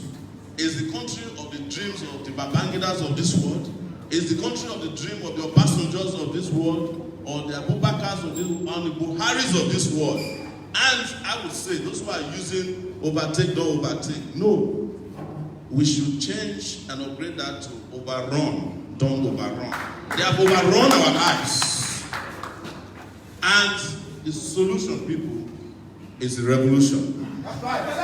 We are not going anywhere without adding the revolutionary favor to this next election. If any one of you is still under the illusion that these old baggers, as we call them, we hand over power voluntarily to us, we are deceiving ourselves. Any one of us under the illusion that the plastic card that is referred to as the permanent voter's card will guarantee you a transfer of power from one generation to the other. You are wasting your time. Yes, because why? That card is already on Alibaba. Yes. They figured out where they cannot control the card. They figured out how to withdraw the cards from circulation. Most of Lagos now, they have these cards in their possession. And when election day comes, they will be the ones in control of the cards. Of course, a few of you might vote, but your votes will not count because it has been designed to fail from the beginning. And I'm saying to you, if we won very early, we might actually win the battle before the war. And what is the battle? It's a battle of minds. There's no question about it. A lot of young people are confused, and you cannot blame them. If all you have had your entire life is being battered and badgered and disgraced and denigrated, you will have no self-esteem. And you will not have the ability to even challenge your oppressors, because most young people in Nigeria don't even know their oppressors. The people who are the oppressors are their role models. That is why you find out that most Nigerian young people are more comfortable with younger musicians who are thinking about things that have no relevance to their lives, as opposed to musicians who are singing consciously about the socio-political conditions of our country. So, I could stand here telling you that, well, these people are old, that's the problem. It is true that they are old. That is what they call gerontocracy. But there are also a lot of young people in the system who are morons. And they are practicing what I call morontocracy. And the combination of these young people and the old people is the reason why Nigeria is in the condition it is today. Each time you find a Buhari, you find a Yahya Bello somewhere. The people that gathered in Abuja for the 2 million man march were all young people from Abacha. The people who largely pushed for third term in this country were young people in their 30s. Right? People who were there saying that Jonathan have no rights to become the president of Nigeria when Yaradua was dying. They were young people. In fact, the person who was Speaker of the House of Reps at that time, Dimeji Bankole, was perhaps the youngest of our generation. And he did everything to frustrate Jonathan coming to power. You know, my sister just said that, you know, this is the worst government we have. I agree with her. But it's a progression because Nigeria has been in a situation that it is today. The last government is always better than the next. But that don't mean that the worst, in fact, if you ask me which is the worst government, it hasn't come yet. It's coming next year if we vote for Buhari or Atiku. That would be the worst government you will have. Because both of them have unfinished business with Nigeria. Atiku was not happy that he didn't steal enough when he was with Obasanjo. That he didn't get enough licenses for university. Maybe he didn't get enough oil blocks for himself. And he didn't probably marry enough wives. So when they return, they are coming with vengeance. Vengeance on our resources, vengeance on our people. Atiku is coming back to create a paradise for thieves. And you can see the people who are excited about him. There are other people who stole, who didn't steal enough last time, or people who are aspiring to become thieves, including young people. The same thing with Buhari. If Buhari returns this year, he will take away all forms of pretense about human rights, about his support for Islamic extremism, about his respect for your farms. He will take it off because at that time you have nothing at stake. But the truth is this, and I'll say that finally, that it is untrue that there are no young people who can take this country to the next level. You know, a lot of young people are out there who can do fantastic things. But I also agree with the people who have said it, that it's not enough to be young. You must have a young people who is willing to confront these monsters. Yes, sir. Our moderator here said it that maybe if Niger Republic gets it right, we'll be able to destroy the monster of Boko Haram. I disagree with him. The biggest monster that created Boko Haram is the leadership of Nigeria. Yes. And the moment Nigeria gets it right, every other country that is suffering right now, we have no option than to get it right. Nigeria is going to become the next sheriff in town. Let me give you an example.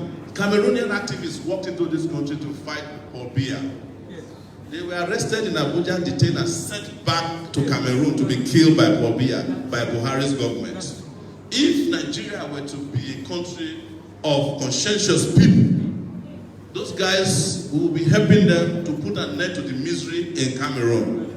But the opposite of it is that with what we are doing here, because of the kind of useless leadership we have, Cameroon is going to become another burden to us, the same way Niger became a burden to us, the same way Chad became a burden to us. Every time there is a useless African dictator, Nigeria is always part of the people propping them up.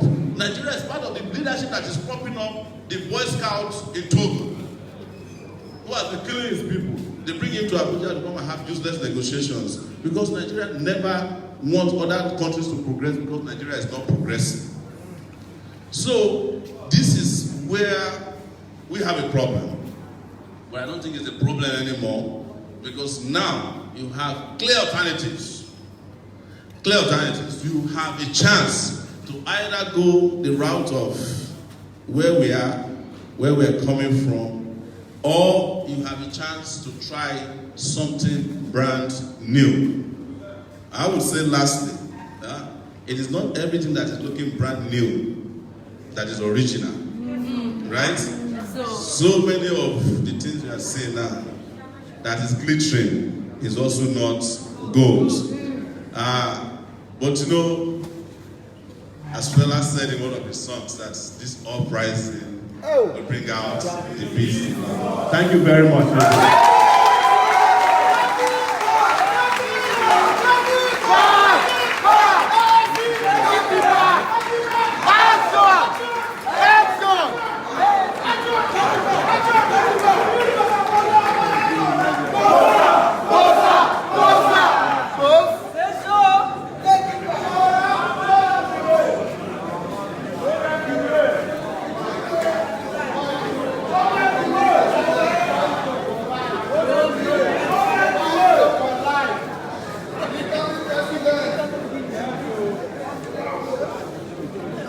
Shebi, you people have you've delivered 3 bosses to Sowore.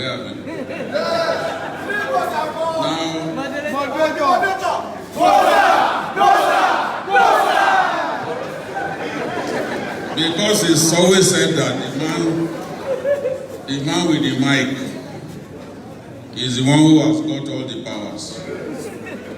I'm now ordering you to give 7 bosses to Sowore now.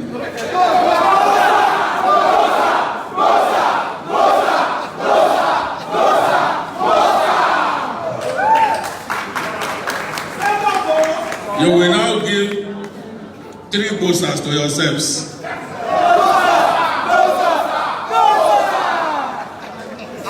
thank you so much. You want to give out bosses?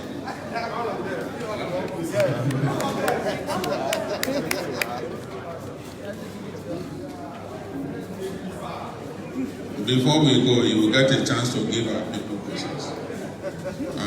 But right now, we want questions from the audience. Do you have questions for our panelists? Yes. So what I'll do is, I'll take 3 questions on this side, 2 questions on this side, 2 here, and 2 here. So we start with Morayo Afolabi Brown.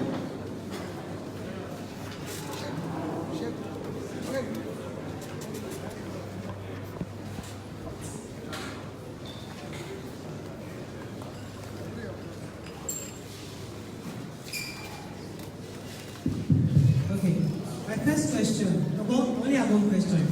The issue of PVC, because Sowore has, and I think everybody has told us, yes, everybody is saying that the future is in the hands of young people. Somebody talked about virtual, 27 million Nigerians, opportunity, there's this virtual federation that we have. And I'm asking now, we have PVCs. How can we trust the Nigerian youth with that PVC to make the right choices? Because you've told all of us now to forget PVC, and we'll come to the PVC. But how do we change the mindset to ensure that they are responsible with this card and ensure that they vote for the right person, that they're able to see and appreciate the options available? How do we ensure that young people make good use of this card, PVC?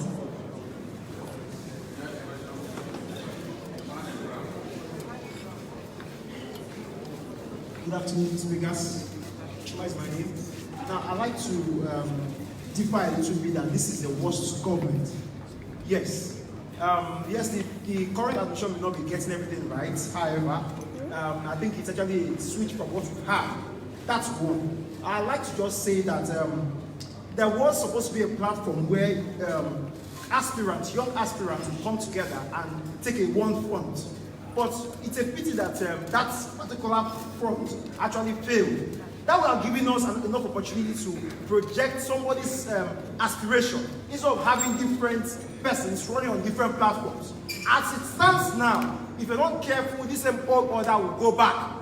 Yes, if we are not careful, this same old order will go back. But I would like to say very, unequivocally that this administration is really not the worst. Yes, they may not be getting everything right, but time, I think they will actually get it right. Thank you very much. In time, you'll get it right. Which time? My name is Anikulapo-Kuti. So I have a direct question linked to the contribution this man just made. And it's directly at you, Sowore, because you've been very, very vocal and attacking people. You're one of those that sort of unpacked the opportunities we would have. Because you were invited and we're looking up to having you work with the other young people.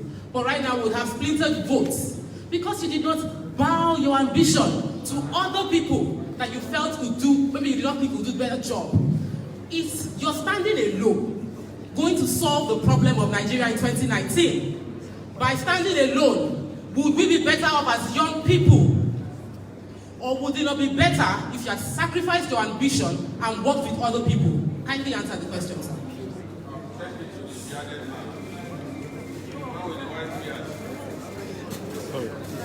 Hello, good afternoon. Well, I believe everybody spoke very well, but I think we're doing things a little bit wrong. You see, even if you do become president, who are you going to meet in the various houses? What policies are you going to make when you have senators and you have House of Assembly members that are still of the old age? Now the question is, how many of the youth are willing to run for the House of Representatives, the Senate, and all these kind of things? Basically because of one reason, no money. 40% of the people here, when they have voters cards, when they receive 5,000 or 10,000 naira, they're going to vote the way they're supposed to vote. So let's be realistic. Until the youth are ready to take over the various houses, before we can ever think of, taking over the presidency. That is just my contribution. Thank you.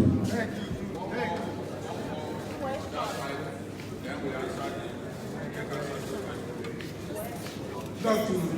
Actually, I have a context question. I agree with the position that the story of Africa or Nigeria is a generational identity issue. Rather, because we can currently have a young person in leadership position, and yet there will not be a real social changes for the popular masses and the working people in the continent. So, I think the problem is the problem of policy, the social policy, the programs and system. So, what I think is that we require the unity on the old, the young, the working class, and all the popular masses to have a new political change in the continent. Of course, I agree that the youth should participate politically, should play a very, very important role in the political affair of the continent. But what I think is that we should participate in the political education and political actions and movements that will actually change the status quo and bring about real change, all the company changes for the masses and the way people are applied. Without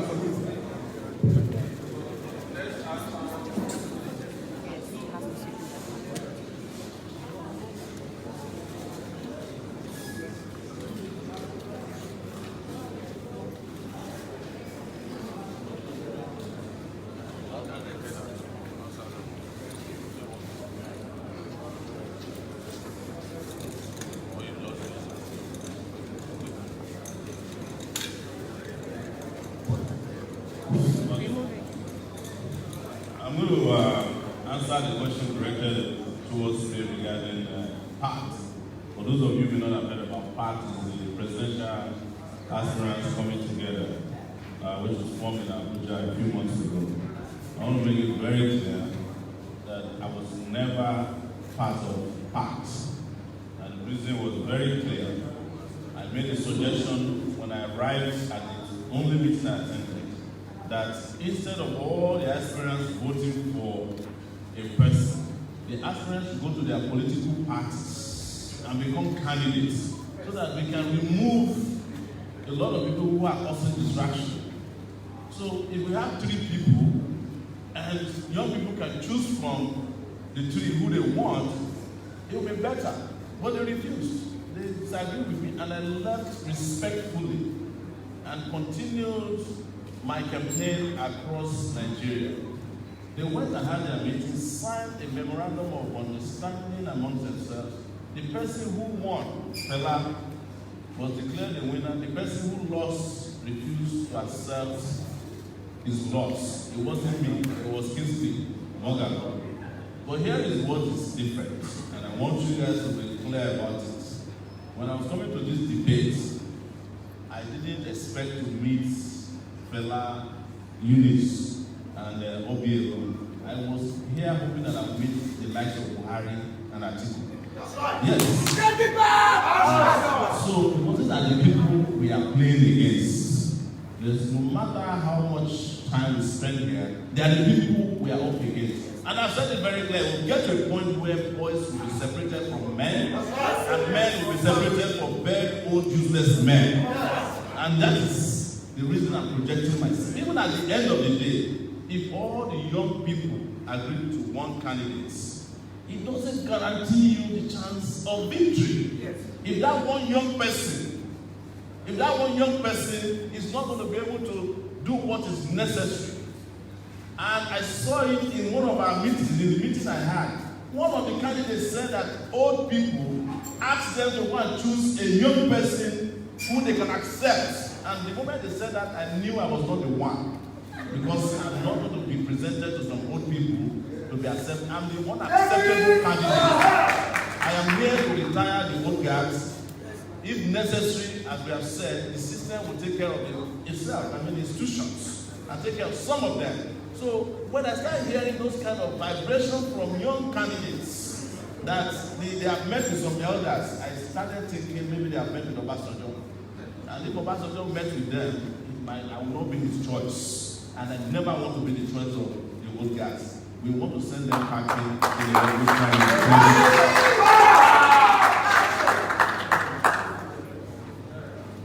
Thank you. What is the question? The question is, do I agree that the youths are not ready? You know your job. The question is, do I agree that the youths, quote unquote, are not ready for political power?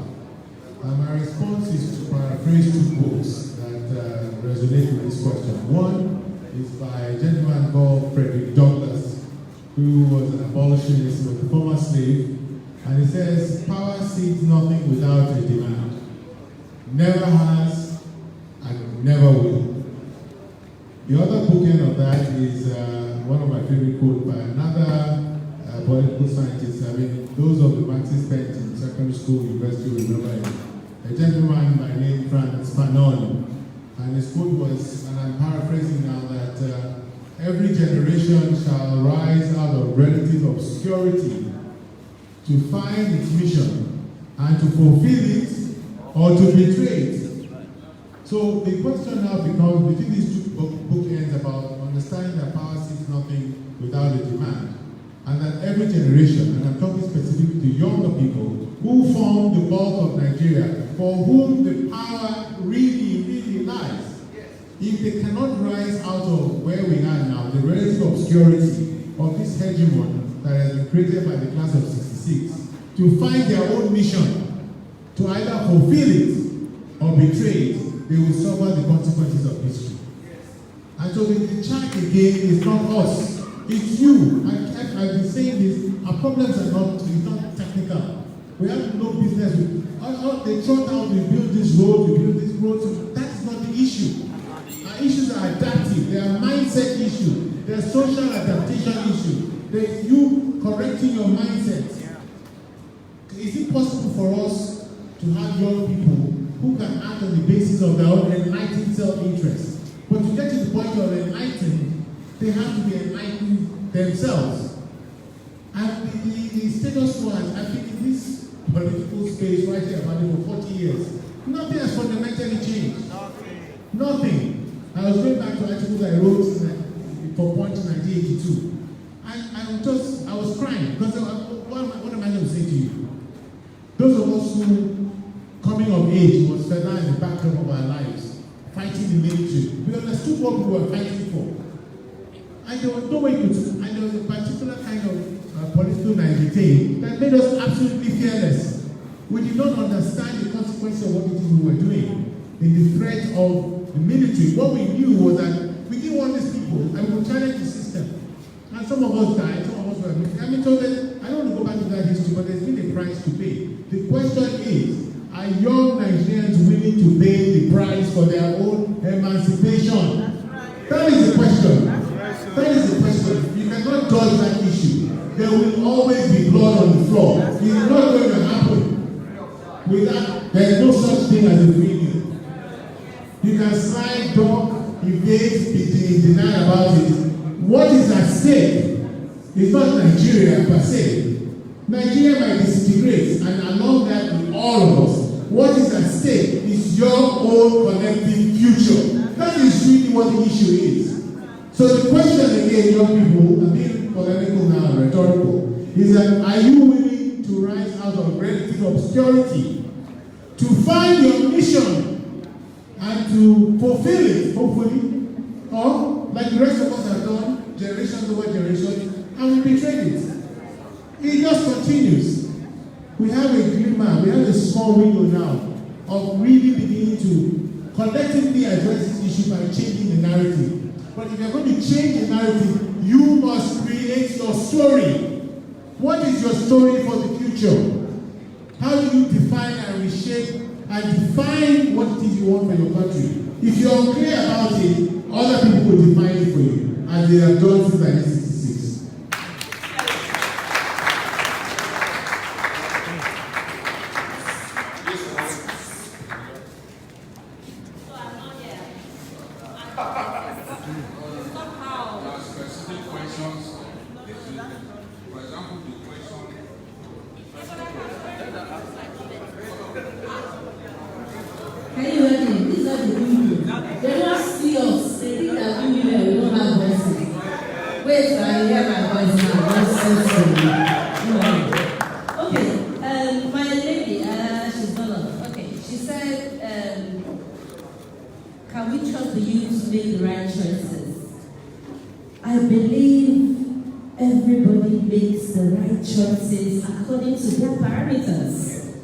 So the youth making the right choices doesn't mean that everybody likes the same person and everybody votes for that person. You may like Sowore, you may like me.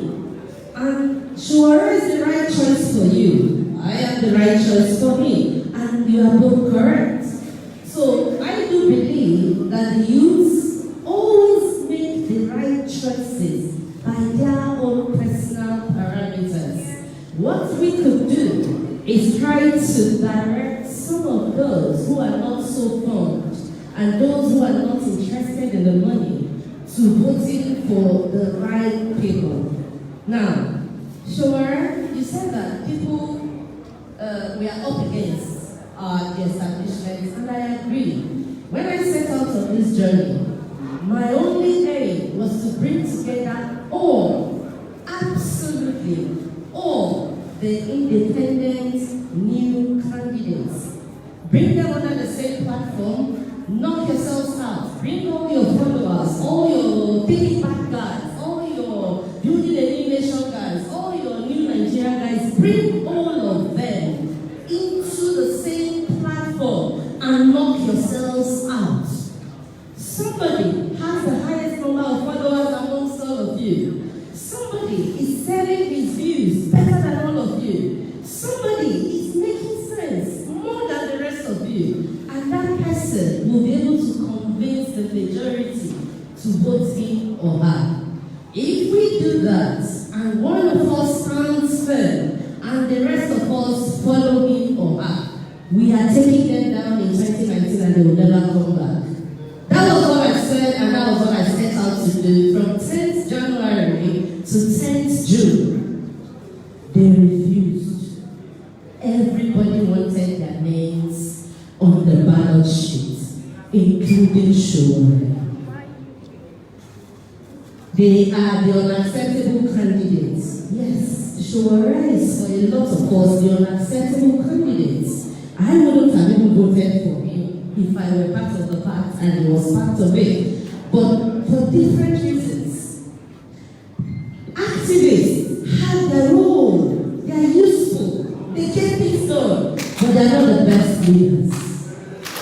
Follow people who had another Jonathan. We don't need that.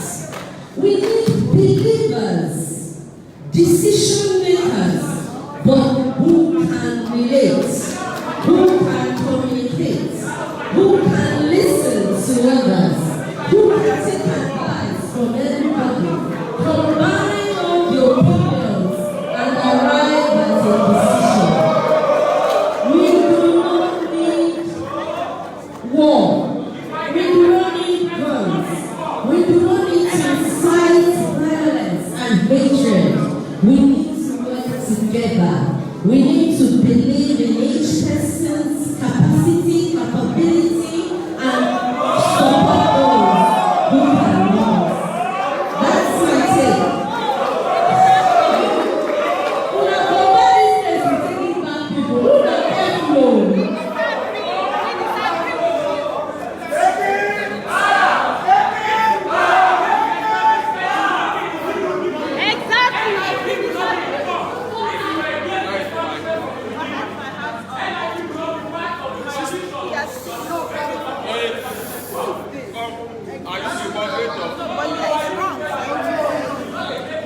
You won't take my dog.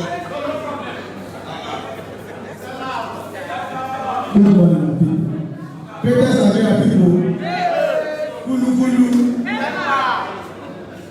I have a question to the my name is Dumeji Ayawale. My question goes to Mrs. Minister. I'm aware that she's from NIP, Nigerian Interest Party, and I'm very sure that Nigerian Interest Party is part of the COP of Sorrow. And I want to ask the direct question that I'm sure that this was articulated by Atiku to bring all this COP of Sorrow together. And I'm pretty sure, I don't have evidence, don't quote me, that something has changed hands before this party.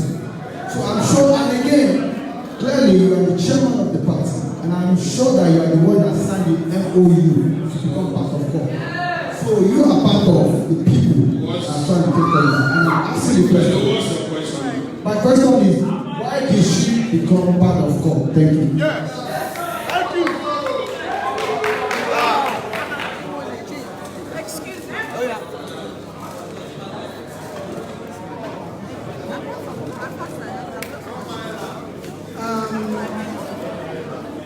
First of all, I was so impressed when Durotoye was talking about cooperation, collaboration, and civility.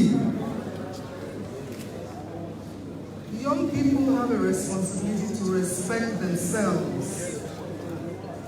You cannot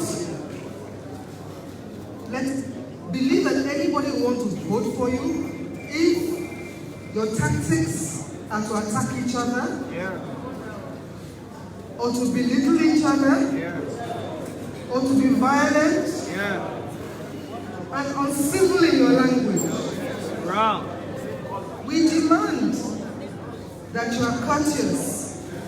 We demand that you are collaborating, and you respect yourselves and respect us.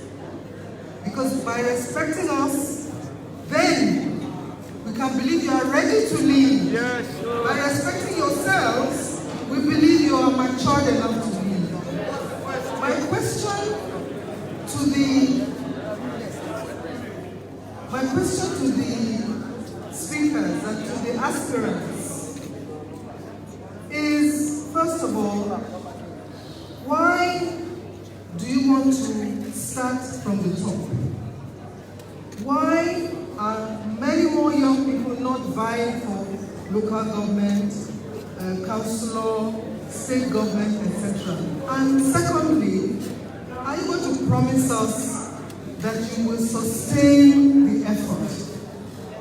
Even Buhari didn't win the first time. Are you going to keep on the struggle no matter what happens? Is that a commitment you will make to us to let us know that you are really serious about taking the reins of power in this country. Thank you. Thank you very much, Chair. I just want to start by making a comment directly to you, Chair. The first time when, sorry, my name is Afio, I'm sorry. The first time when the set of questions came for the panel, you attempted to omit the lady on the panel. That's something that happens quite often, and that's something that is wrong. Absolutely, well, no. There was no strategy, I'm sorry. I'm making the point, that's my, yes, I'm making that point to you. There's a lot of time to try and overlook women. But that's by the way. What I wanted to say in terms of the speakers here today, I haven't heard anything about ideology. I haven't heard anything about politics. I've just heard a lot of morality, young people, old people. Power is not about a question of young or old people. Power is about politics. Power is about ideology. I haven't heard that. Power is not about your morality or how nice you are or how wonderful we should be to each other. So that suggests to me that some of the people running do not actually understand what they're actually involved in. The first speaker came up and talked about Tafawa Balewa the first time he went to the US and he was received by, the American state. The American state is a criminal imperialist state that always looks to its interest in other nations. So if a young person does not understand what America is about, and that kind of mentality wants to rule Nigeria, I would be very afraid of that kind of person. No politics, no ideology.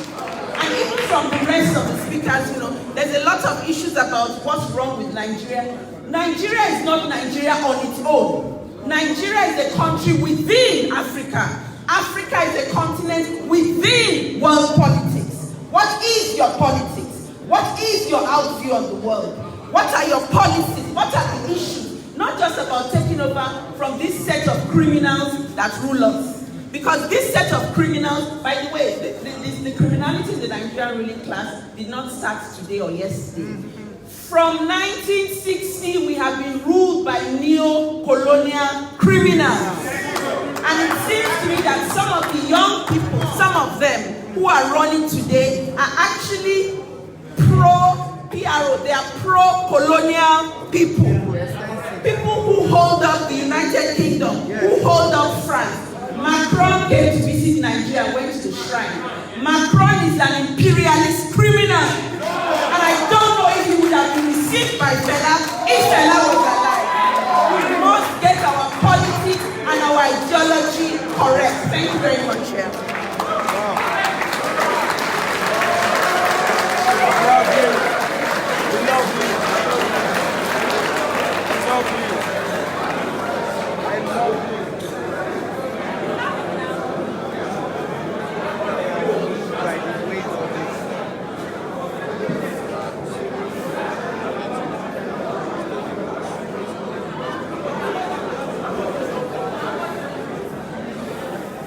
Thank you very much.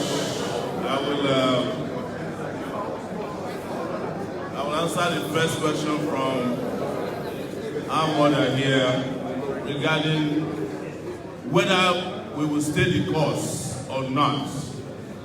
And we can only draw on experience. And our experience is that for 30 years, since I was 18 years old at the University of Lagos, I've stayed the course till today. I fought against military rule. Also with Afion, who just spoke. She was a student leader at the University of Lagos. At that time, her name was Juliet Saudi Cole. Yes, that was her name. That name is no longer in existence today. She has changed her name from the neo-colonial name to an authentic African name.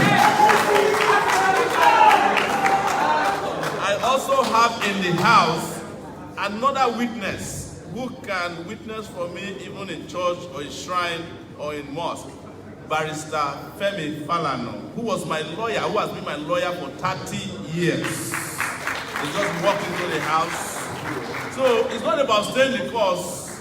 It's about the fact that we have remained resilient, unbound, and undaunted for 29 years plus. It will be 30 years next year. And I said to people, if I were to be in the army, I would probably be a field marshal by now. So there's nothing to worry about. There's pedigree, there's history, man.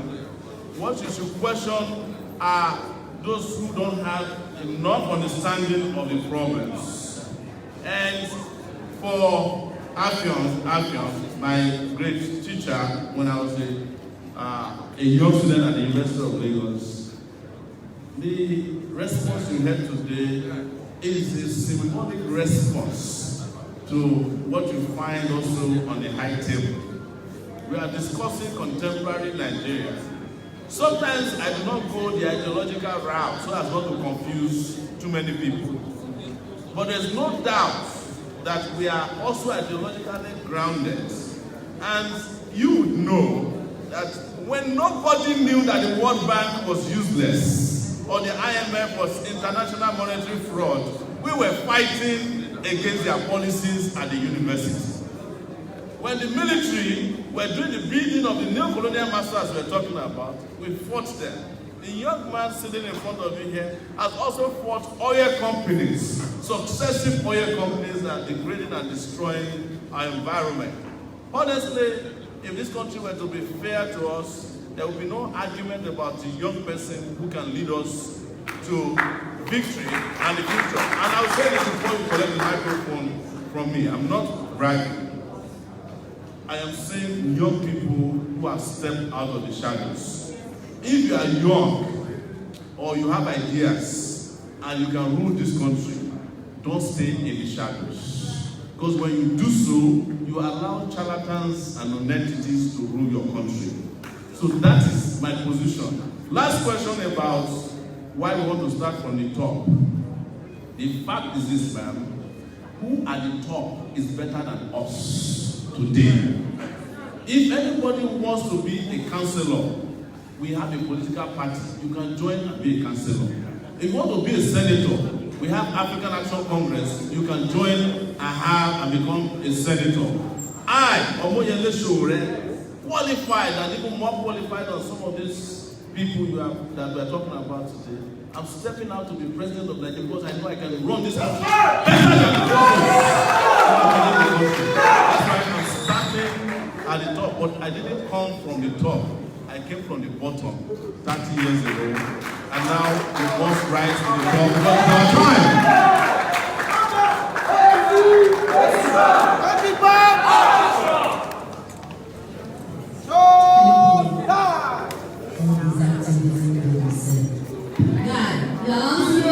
Why the NIP signed the CUPP coalition? It's very simple. All of us who actually believe that on their own they are going to win the presidency of the Federal Republic of Nigeria are dreamers.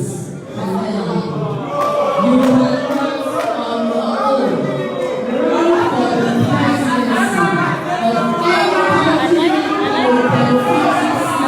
of any country with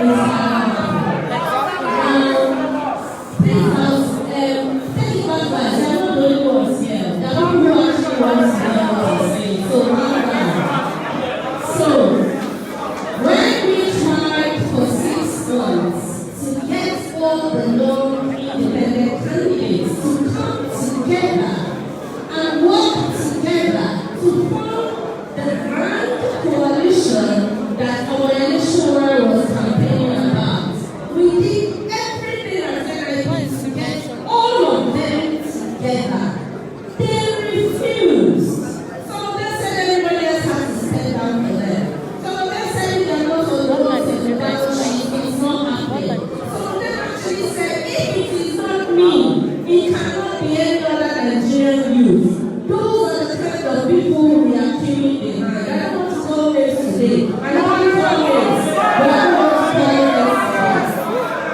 So, when we try to get the young people together, so that you can take the presidency and through that give the best system to the country and the reviews. We thought at NIP we can't do this alone. So now that the CUP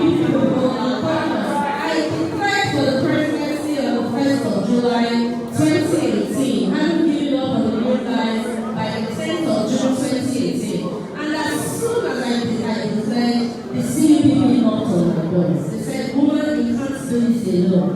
You need a coalition. We saw what you were trying to do, getting the new guys together, they refused, but we are offering you a coalition. On this coalition, you have a fair chance of becoming the first female president of Nigeria, but if you try to do it alone, you will not succeed. And I thought, wow, why not give it a chance? Since I know that alone I cannot win. That's the reason I joined the CPP, and I have never regretted it. Why start from the top? Knowing all of us were not built to start from the bottom. Some of us are designed to start from the top. And I personally prepared myself to start from top. I founded the NIP, National Interest Party. I started from the top. I am the one that raised absolutely every money I get to study at home, abroad, my family, and always start from the top. And even though I was ready to create an enabled environment for one of us young, strong Nigerians to start from the top, I was happy to postpone my starting from the top to another time. But now that they refuse to start from the top with me, I'm not there starting from the top because that's the only way I know where to start from. I am not one of those that start from the bottom, and I cannot develop myself to start from the bottom. Finally, am I going to sustain this? 100% yes. I will be the president of the Federal Republic of Nigeria. Whatever happens in 2019, I will learn from it, and you see me in 2023. If I'm not president in 2023, I will learn from 2023. I'll get ready, I'll prepare better, and you will see me in 2027. I am not stopping until it's over.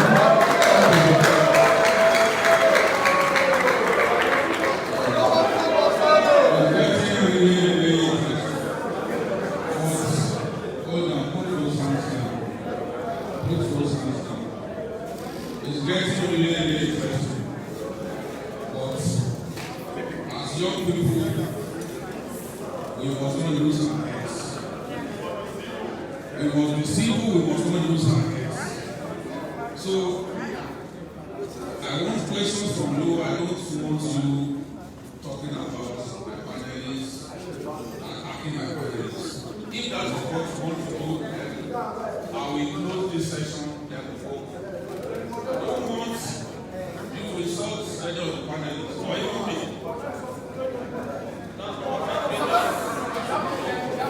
What goes now will close with this room. I want two questions from this side. Old men first. Old men first. And you ask your question. Thank you very much. I have been listening to all of us. I first of all have to pay honor to Fela. Felabration was a very great man. He's still living in our minds. He would have been 80 now. I am only 76, but I'm still strong. So it is not by age. I have been teaching. Yes, some of the students, some of those whom I taught have worked in government. But that is not the issue now. I have heard all about age, old age. There are young people who are armed robbers. And there are old men who are also armed robbers. So, like the lady there spoke, Eunice, it's not necessarily about age. But like Action said, you have to think about what is in the brain. You may have a PhD. What is the meaning of that PhD? What do you have? They would have formed some nonsense things about you. They would have told you to insult your parents and give you a degree. You have your master's and PhD on that. So, what is the content, the ideological content of the education? Now, if you look out there, you see a map of Africa. We have there, that map, you would have seen Kwame Nkrumah, you would have seen Gaddafi, you would have seen Mohammed,